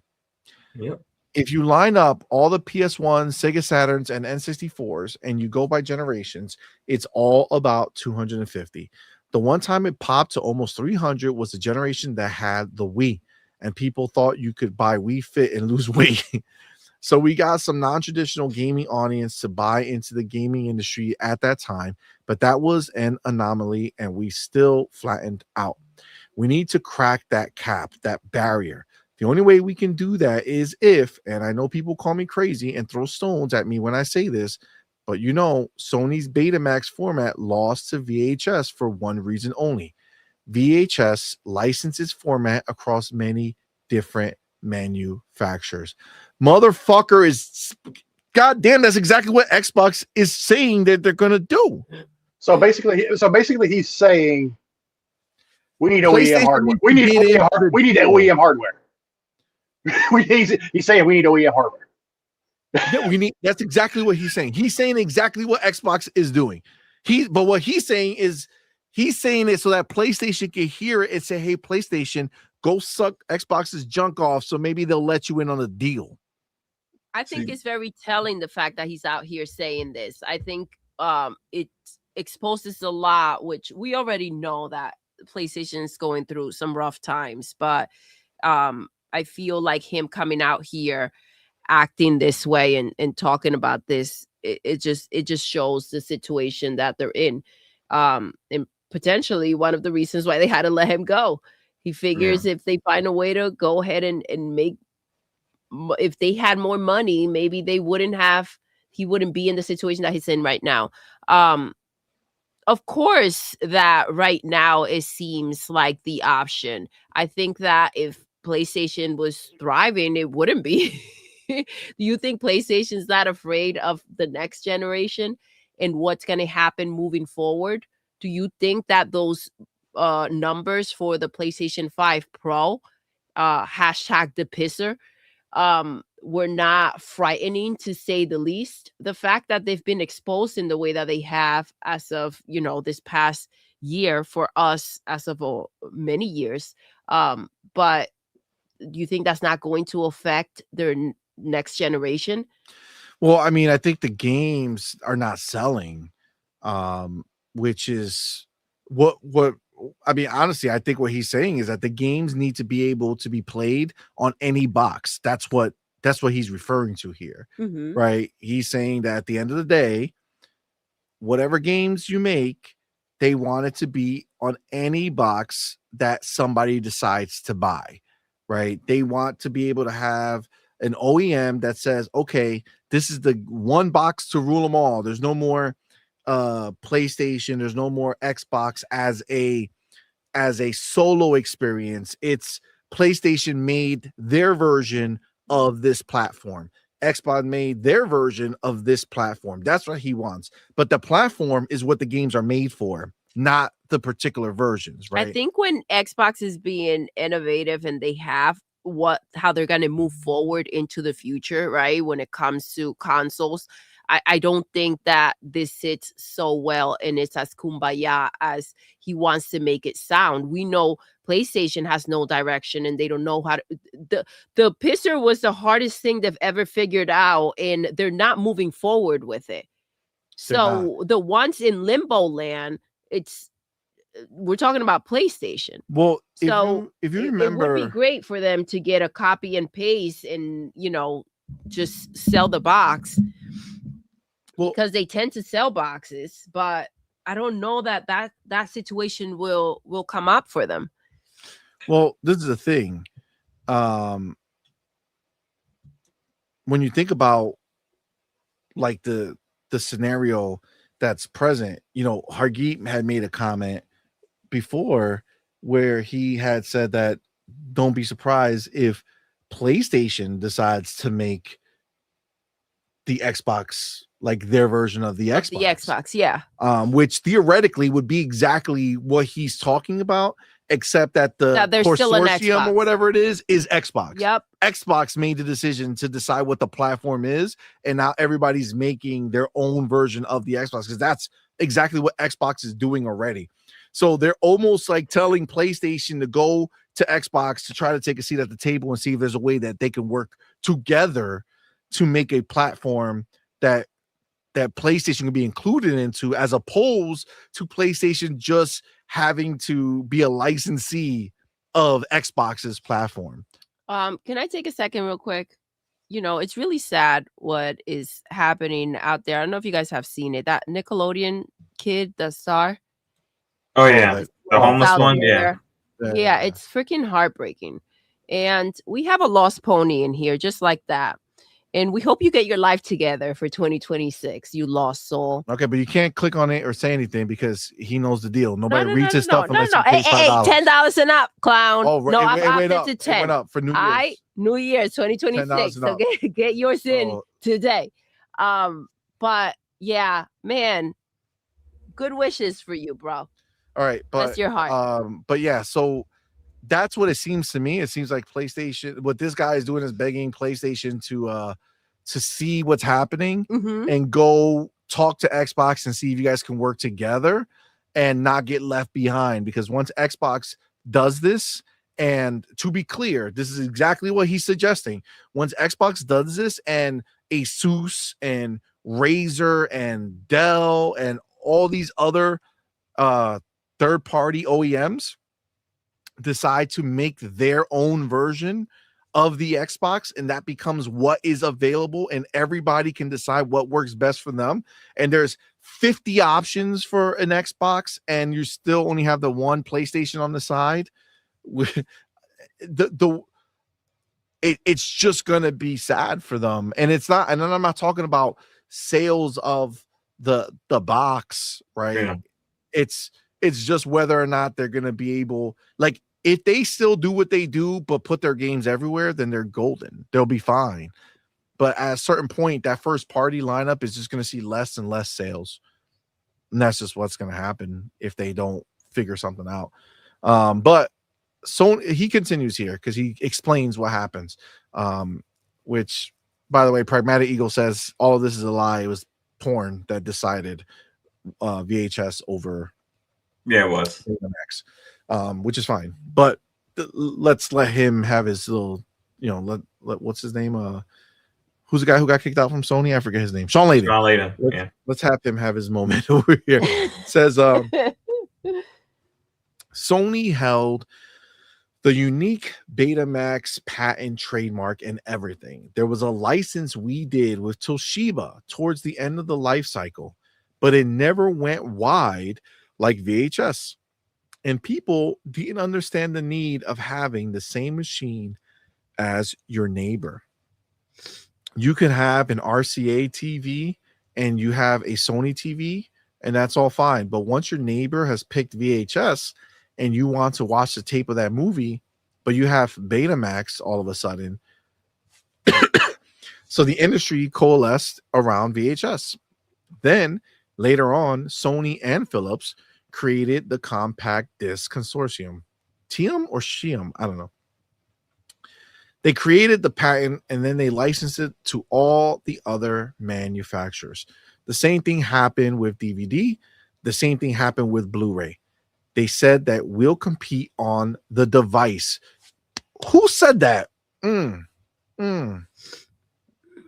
I think his name is Phil Spencer, who said, I want you to choose our box because of the box, not because of what's you can play or what they gatekeep from you. Interesting that it seems like Sean Layden has seen the Xbox light. The Xbox green has blasted him in the face, and he's now thinking that Phil might be onto something. That's great. It only takes getting fired. Exactly. And it's not like Phil Spencer said the same thing to Nintendo about realizing that they don't need the box and their games are the power, right? But, whatever. Isn't he trying to find another job now anyway? Yeah, probably. Maybe he's trying to get into this consortium. You know what I'm saying? He's trying to start the bandwagon. So if you get a Bang and Olufsen Blu-ray player, it's going to cost you more than the Sano version. Even though they'll both support the platform, they'll have different bells and whistles. I think we need to get in a world where we have a gaming format, and maybe it just comes from PC. Interesting. Maybe we find a way just to do it all, in a Linux kernel or something. And then we have a consortium around that. We have licensing programs which allow the other manufacturers to build into that space. And then you can talk about real numbers moving. That's how you get to the ubiquity of the toaster. But right now, I think we're kind of trapped in this contained field. And why do you think he said Linux and not Windows? Well, I think for sure, because he's trying to say, hey, if you get in it, maybe you guys can do something different. Where obviously Microsoft is like, bitch, we're already doing this with Windows. This shit that's everywhere anyway, right? So the article continues. This is exactly the same problem that Microsoft has been shouting to the four winds for several years now, as it desperately reaches for the billions of potential gamers who could, in theory, be interested in games but have no intention of buying a specific console system.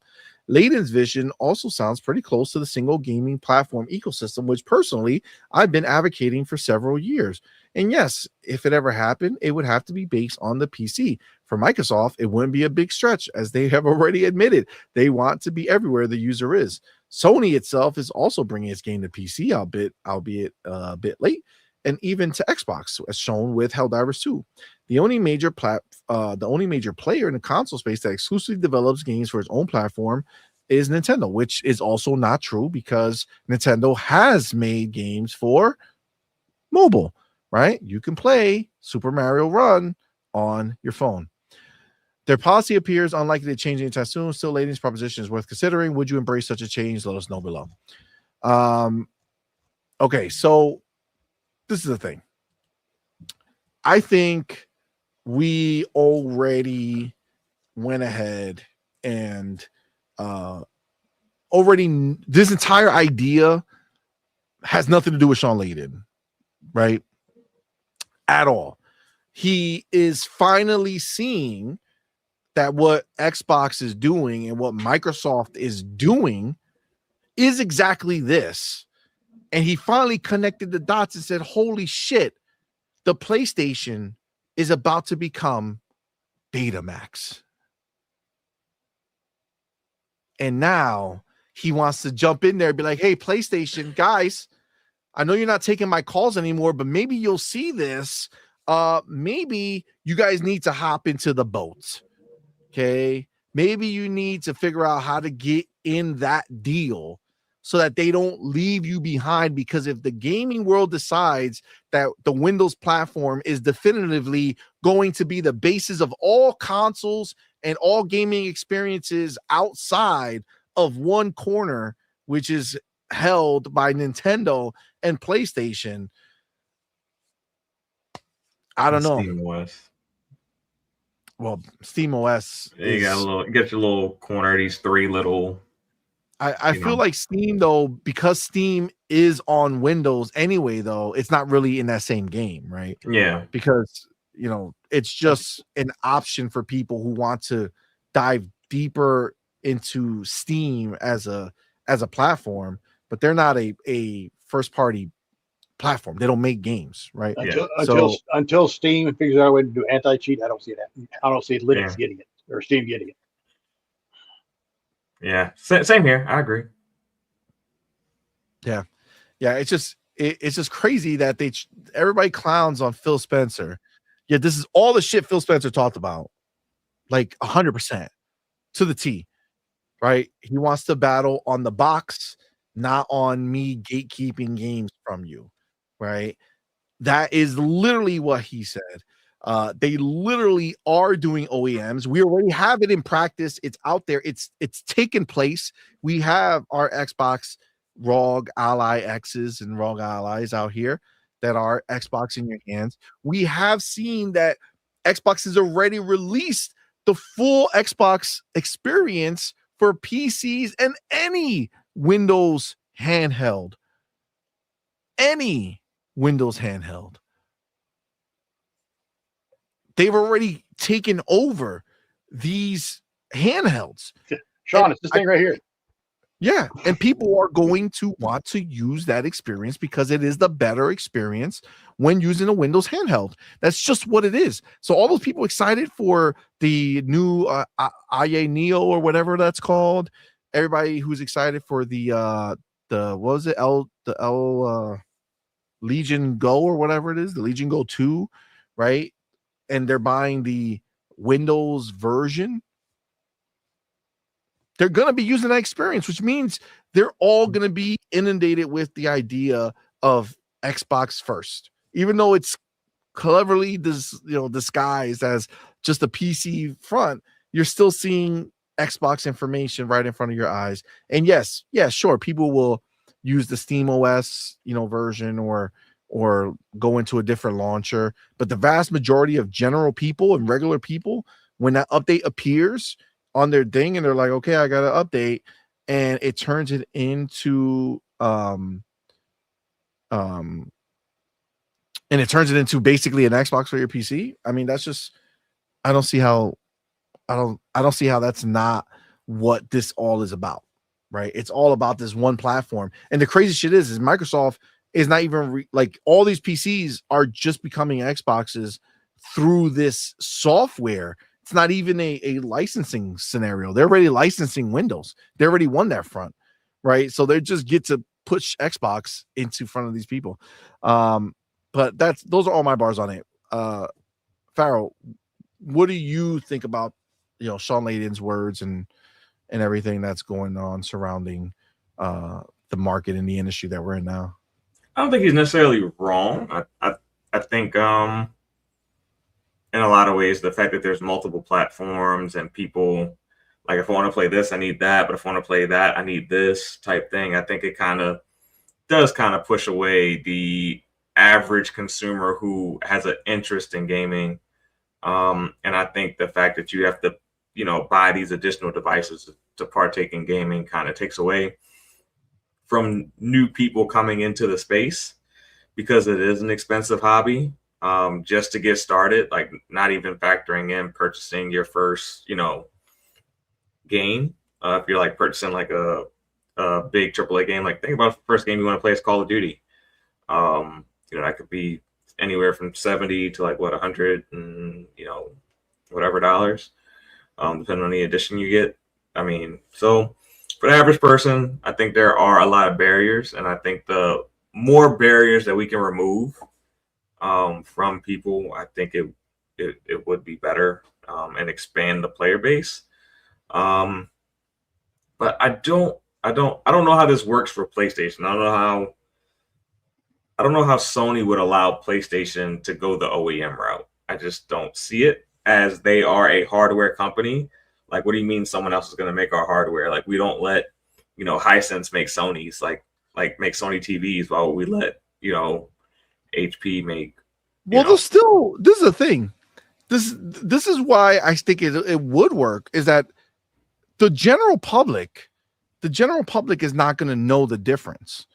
Sony will still make a PlayStation 6 or a PlayStation 7, and they just won't realize that the whole platform is big. Because already, think about it, Xbox games are already on a PlayStation. Yeah, I don't disagree. I just don't know if Sony would have the vision of the OEM model when they are a hardware company. And I'm saying, like, if PlayStation had their own Phil Spencer that said, "Oh, hey, we have to go the OEM route," I think they would get a lot of pushback from Sony saying, "What do you mean? We are a hardware company. We make all our own stuff." Let me tell you how I see how this would work. Sony will finally look at PlayStation with the idea that it'll be worthwhile investing in their first party games, instead of only investing billions of dollars in movies and TV and music. Yeah. Because if they know that all their first party games are buyable everywhere immediately, because this platform is going to be the basis that they'll make their games on, then they'll get both. They'll get the people who will blindly still buy the box that says PlayStation, regardless of who else is selling one of these boxes.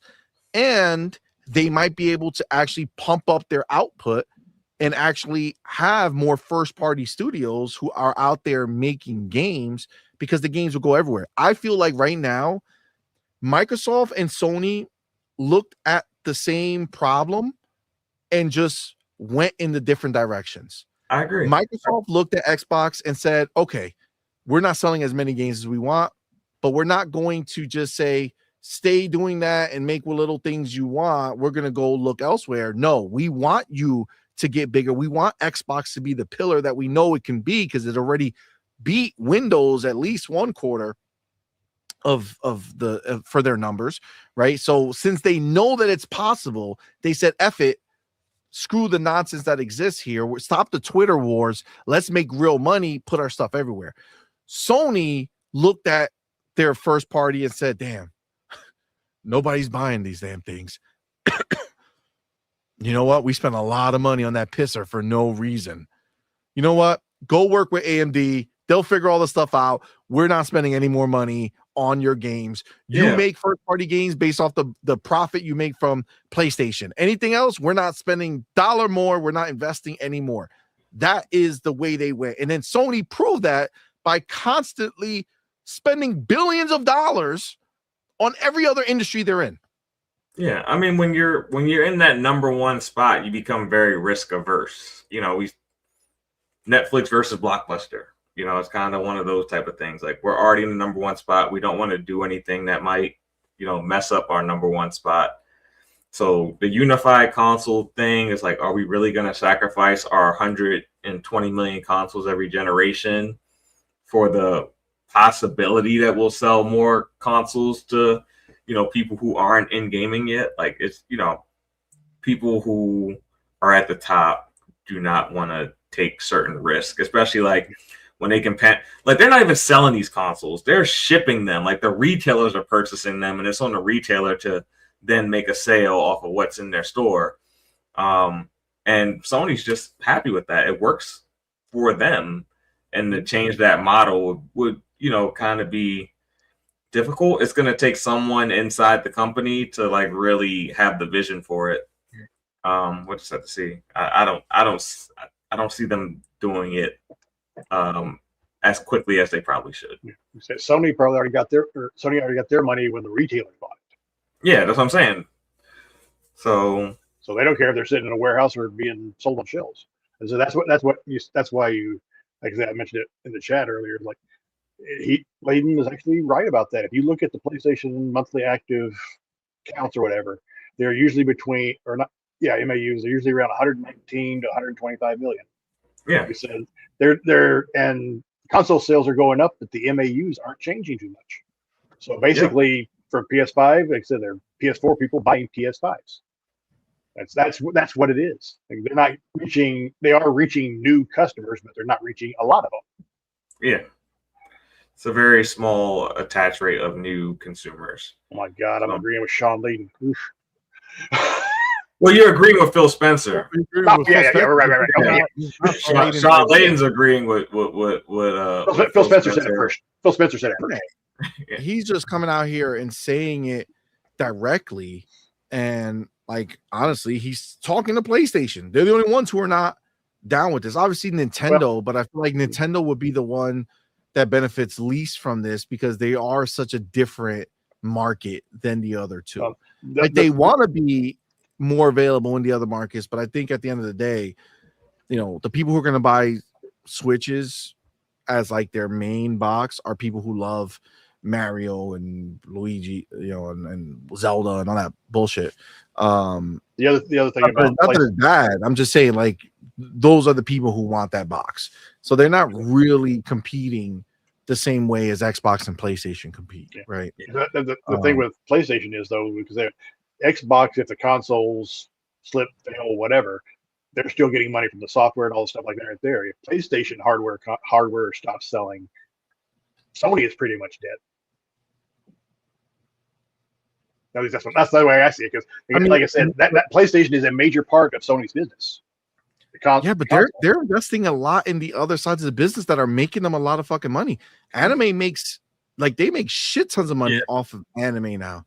Very little investment, big ass return. They look at the Demon Slayer movie, fucking crushed it. And they did it by acquisitions. Yeah, exactly. It's crazy that all this time has gone by. Like at least let's just say 15 years, and PlayStation still does not have a PC storefront of any kind. But we know the rumors are they are making one now. Yeah, but it's taken way too long. Well, that rumor's been out for several years. That's what I'm saying. It's taken way too long.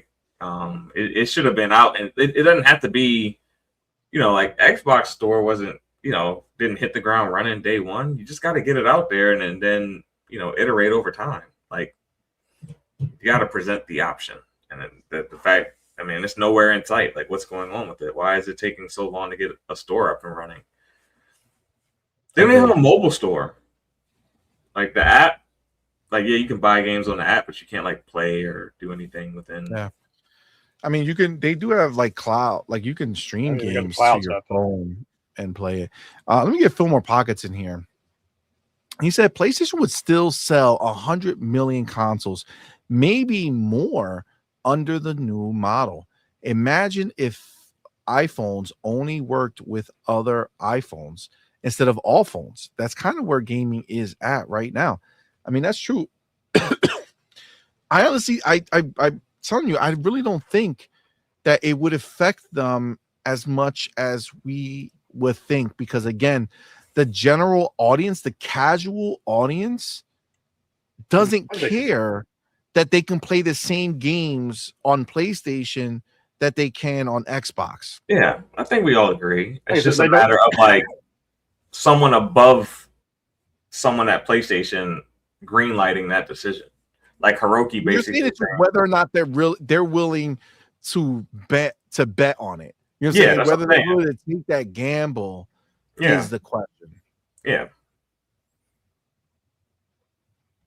Maybe that's what it is. You know what I'm saying? You get to the top and you lose your balls, man. That's what happens. So, like I said, even if they did this So even if they went this route, they would. This is I mean, the PlayStation name gets them business. That's plain and simple. Yeah. So they don't want to lose that. Yeah, I agree. So if you make a PlayStation, a Toshiba PlayStation, the name PlayStation is still there. They don't. I mean, yeah. That'd be weird. Toshiba, Sony, PlayStation. I mean, I think that it's more,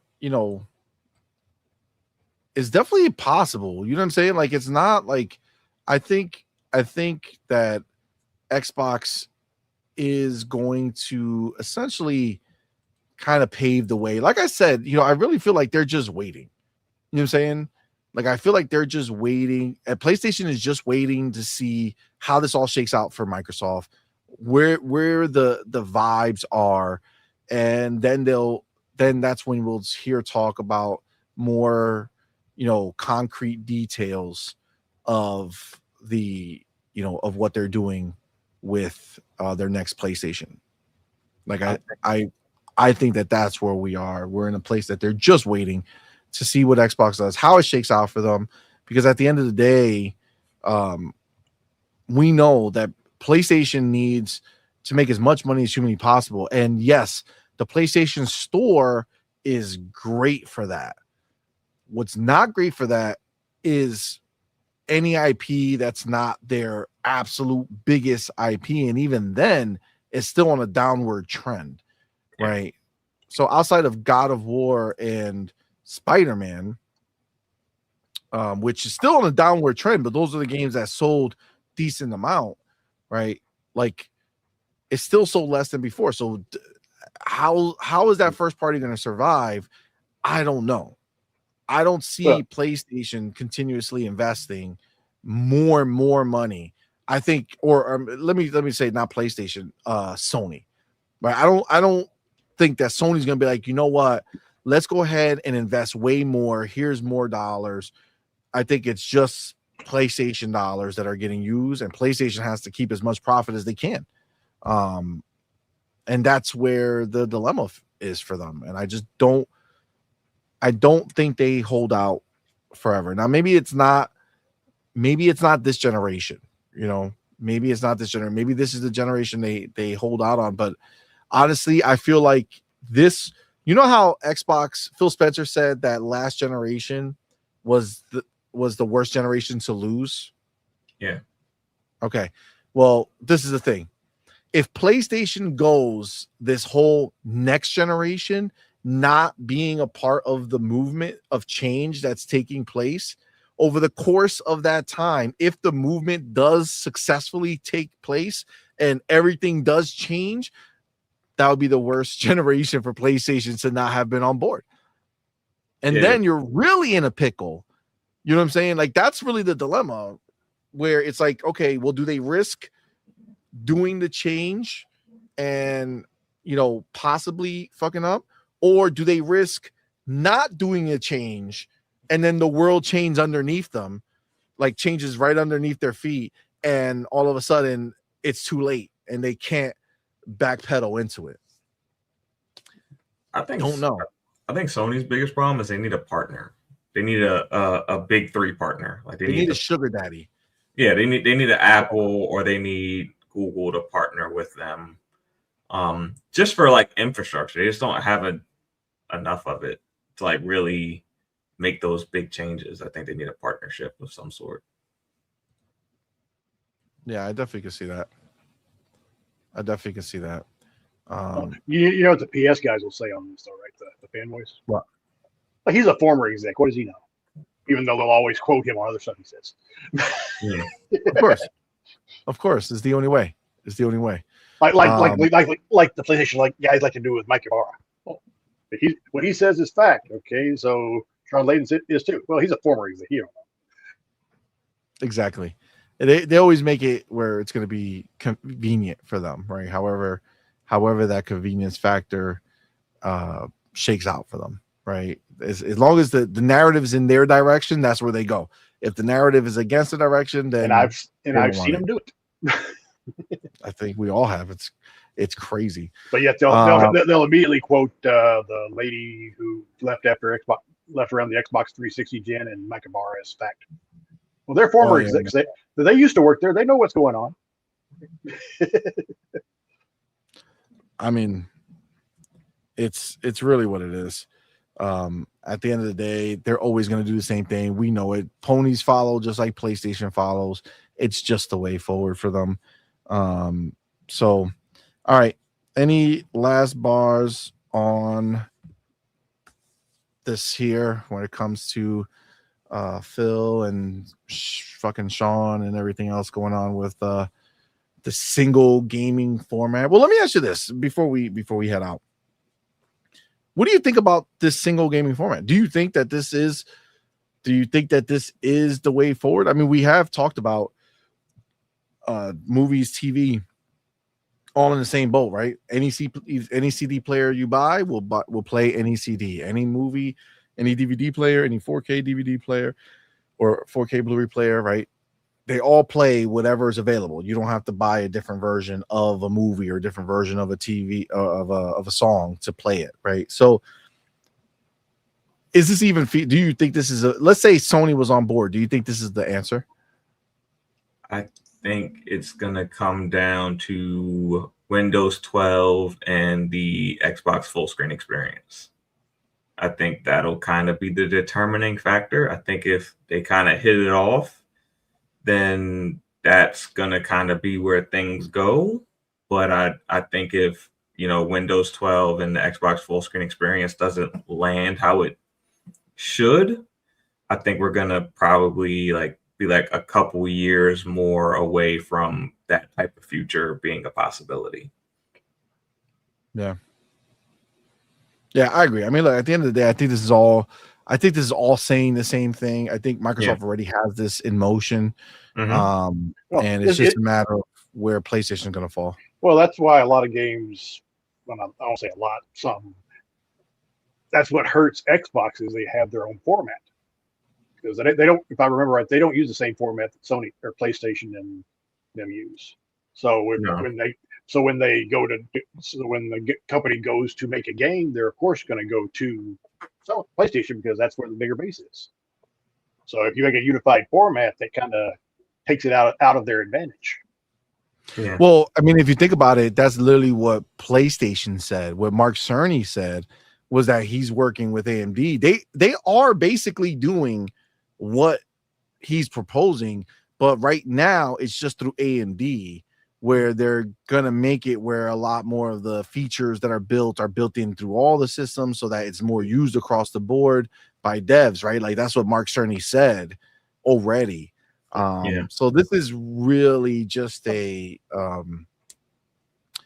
really just a way. Fillmore just said something crazy, but goddamn, would it be wild? Imagine if Amazon and Apple got on board and started making Xbox consoles. Apple's console would be freaking $4,000. Can you imagine the Amazon Firebox? And it's the fucking I think the Amazon box would be the budget box, and the Apple box would have like all those like unique Apple features on top of being. And somehow it'll connect to your phone, your iPad, your Mac. But even Steam, you can play on an Apple TV. Yeah. Yeah, I mean, you can't play natively, but I mean, they've got the Steam Link app where you can connect directly to your PC and play the games there. Yeah. Yep. Like I said, Xbox, Steam was already there. Xbox is going there. Sony is waiting, or PlayStation is waiting to see what happens. And as always, as we like to say, and some people like it, some people don't, Nintendo's going to be Nintendo. Yeah. Nintendo's going to be Nintendo until they have another Wii U situation. After that, I don't think they're going to. It's like the Boston Red Sox. They'll be more open to change. It's like the Boston Red Sox and Manny Ramirez. Well, Manny's doing this. Well, Manny's being Manny. Yeah.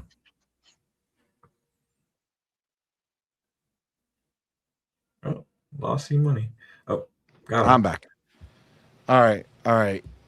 Yeah. So this here, I think it's interesting for sure. I think it's all stuff that we know is the way forward. I just think it's too clear. I think it's just too clear at this point that this is the way that it would be. So, all right, guys, I think this is it. This is where we're going to wrap our show officially. The last show of 2025. Thank you guys so much for rocking out with us. Of course, having the homies in the building is fire. Thank you, Pharaoh and Broke Boy, for rocking out live in the building for our last hoorah of 2025. Thank you all. And then obviously shout out to everybody who was live in the building for this one, everybody who super chatted and who gifted memberships. You guys are the shit. Thank you so much for the support. Thank you to everybody who supports us on YouTube and YouTube memberships and Patreon. You guys are awesome. This year was a great year for us. We had a lot of growth, and with your support, hopefully next year we'll be able to do even more, and just continue to grow and move on to bigger and better things. So we do appreciate all of your support throughout the year. You guys have been awesome. You guys really been the ride or dies, right? Obviously, sometimes some controversial stuff comes up, and Xbox does something that people, get split on, and unfortunately for them, like we're not flip floppers. We're not soft in that way. We see what happens and we move forward with what we believe in. And as long as Xbox keeps doing what we believe in, then this is where we are, man. And I appreciate all of y'all for rocking out with us and sticking with us. And to the people who used to rock with us a lot and they didn't like the fact that we weren't crying about exclusives or crying about layoffs or whatever the other fucking bullshit that they wanted to cry about that we didn't cry about, and that made them mad and they left. Look, it is what it is, man. I'm sorry. I can't fuck with y'all like that. Yeah, y'all do you. They're upset that we're not upset. Exactly. And I can't do it, man. I can't. But say we're upset. They say we're upset, but really they're upset because we're not upset. Exactly. So shout out to you guys. Appreciate y'all. Remember, although this is our last episode of the year, our first episode of the year will be on Friday. That's right. We'll be live on night shift with the homies Hargeet and Demo. So we appreciate y'all coming through, rock out with us. Start 2026 off with a bang. So definitely come through. We still have a lot of topics that we didn't really get to. This I didn't think it would take as long as it did to go through our top 5 and all that fun stuff, but it was a great show either way. So thank God it wasn't a top 10. Yeah, I know. Can you imagine? But yeah, listen. Again, I want to say from us, from Doodle sends her wishes as well because she's something happened upstairs. She had to get going. But from me and Doodle and the On Point family, from our family, yours, we wish you all a very, very happy and safe, happy New Year's, or very happy and safe New Year's. Enjoy it to the max without doing stupid shit. You know what I'm saying?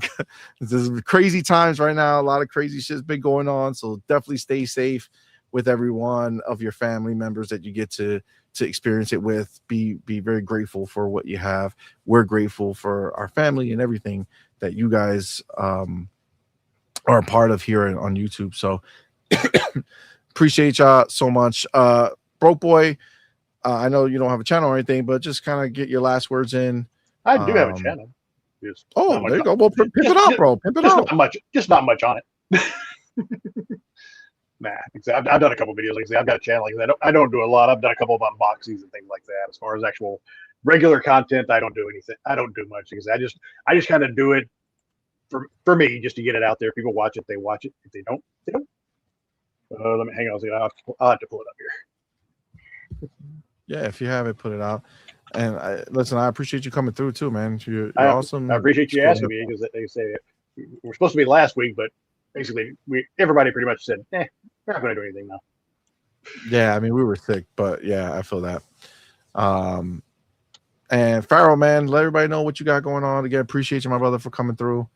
Hey, what's up, everybody? Y'all can find me on my channel for now, YouTube at Pharaoh Bizarre. I'll drop the link.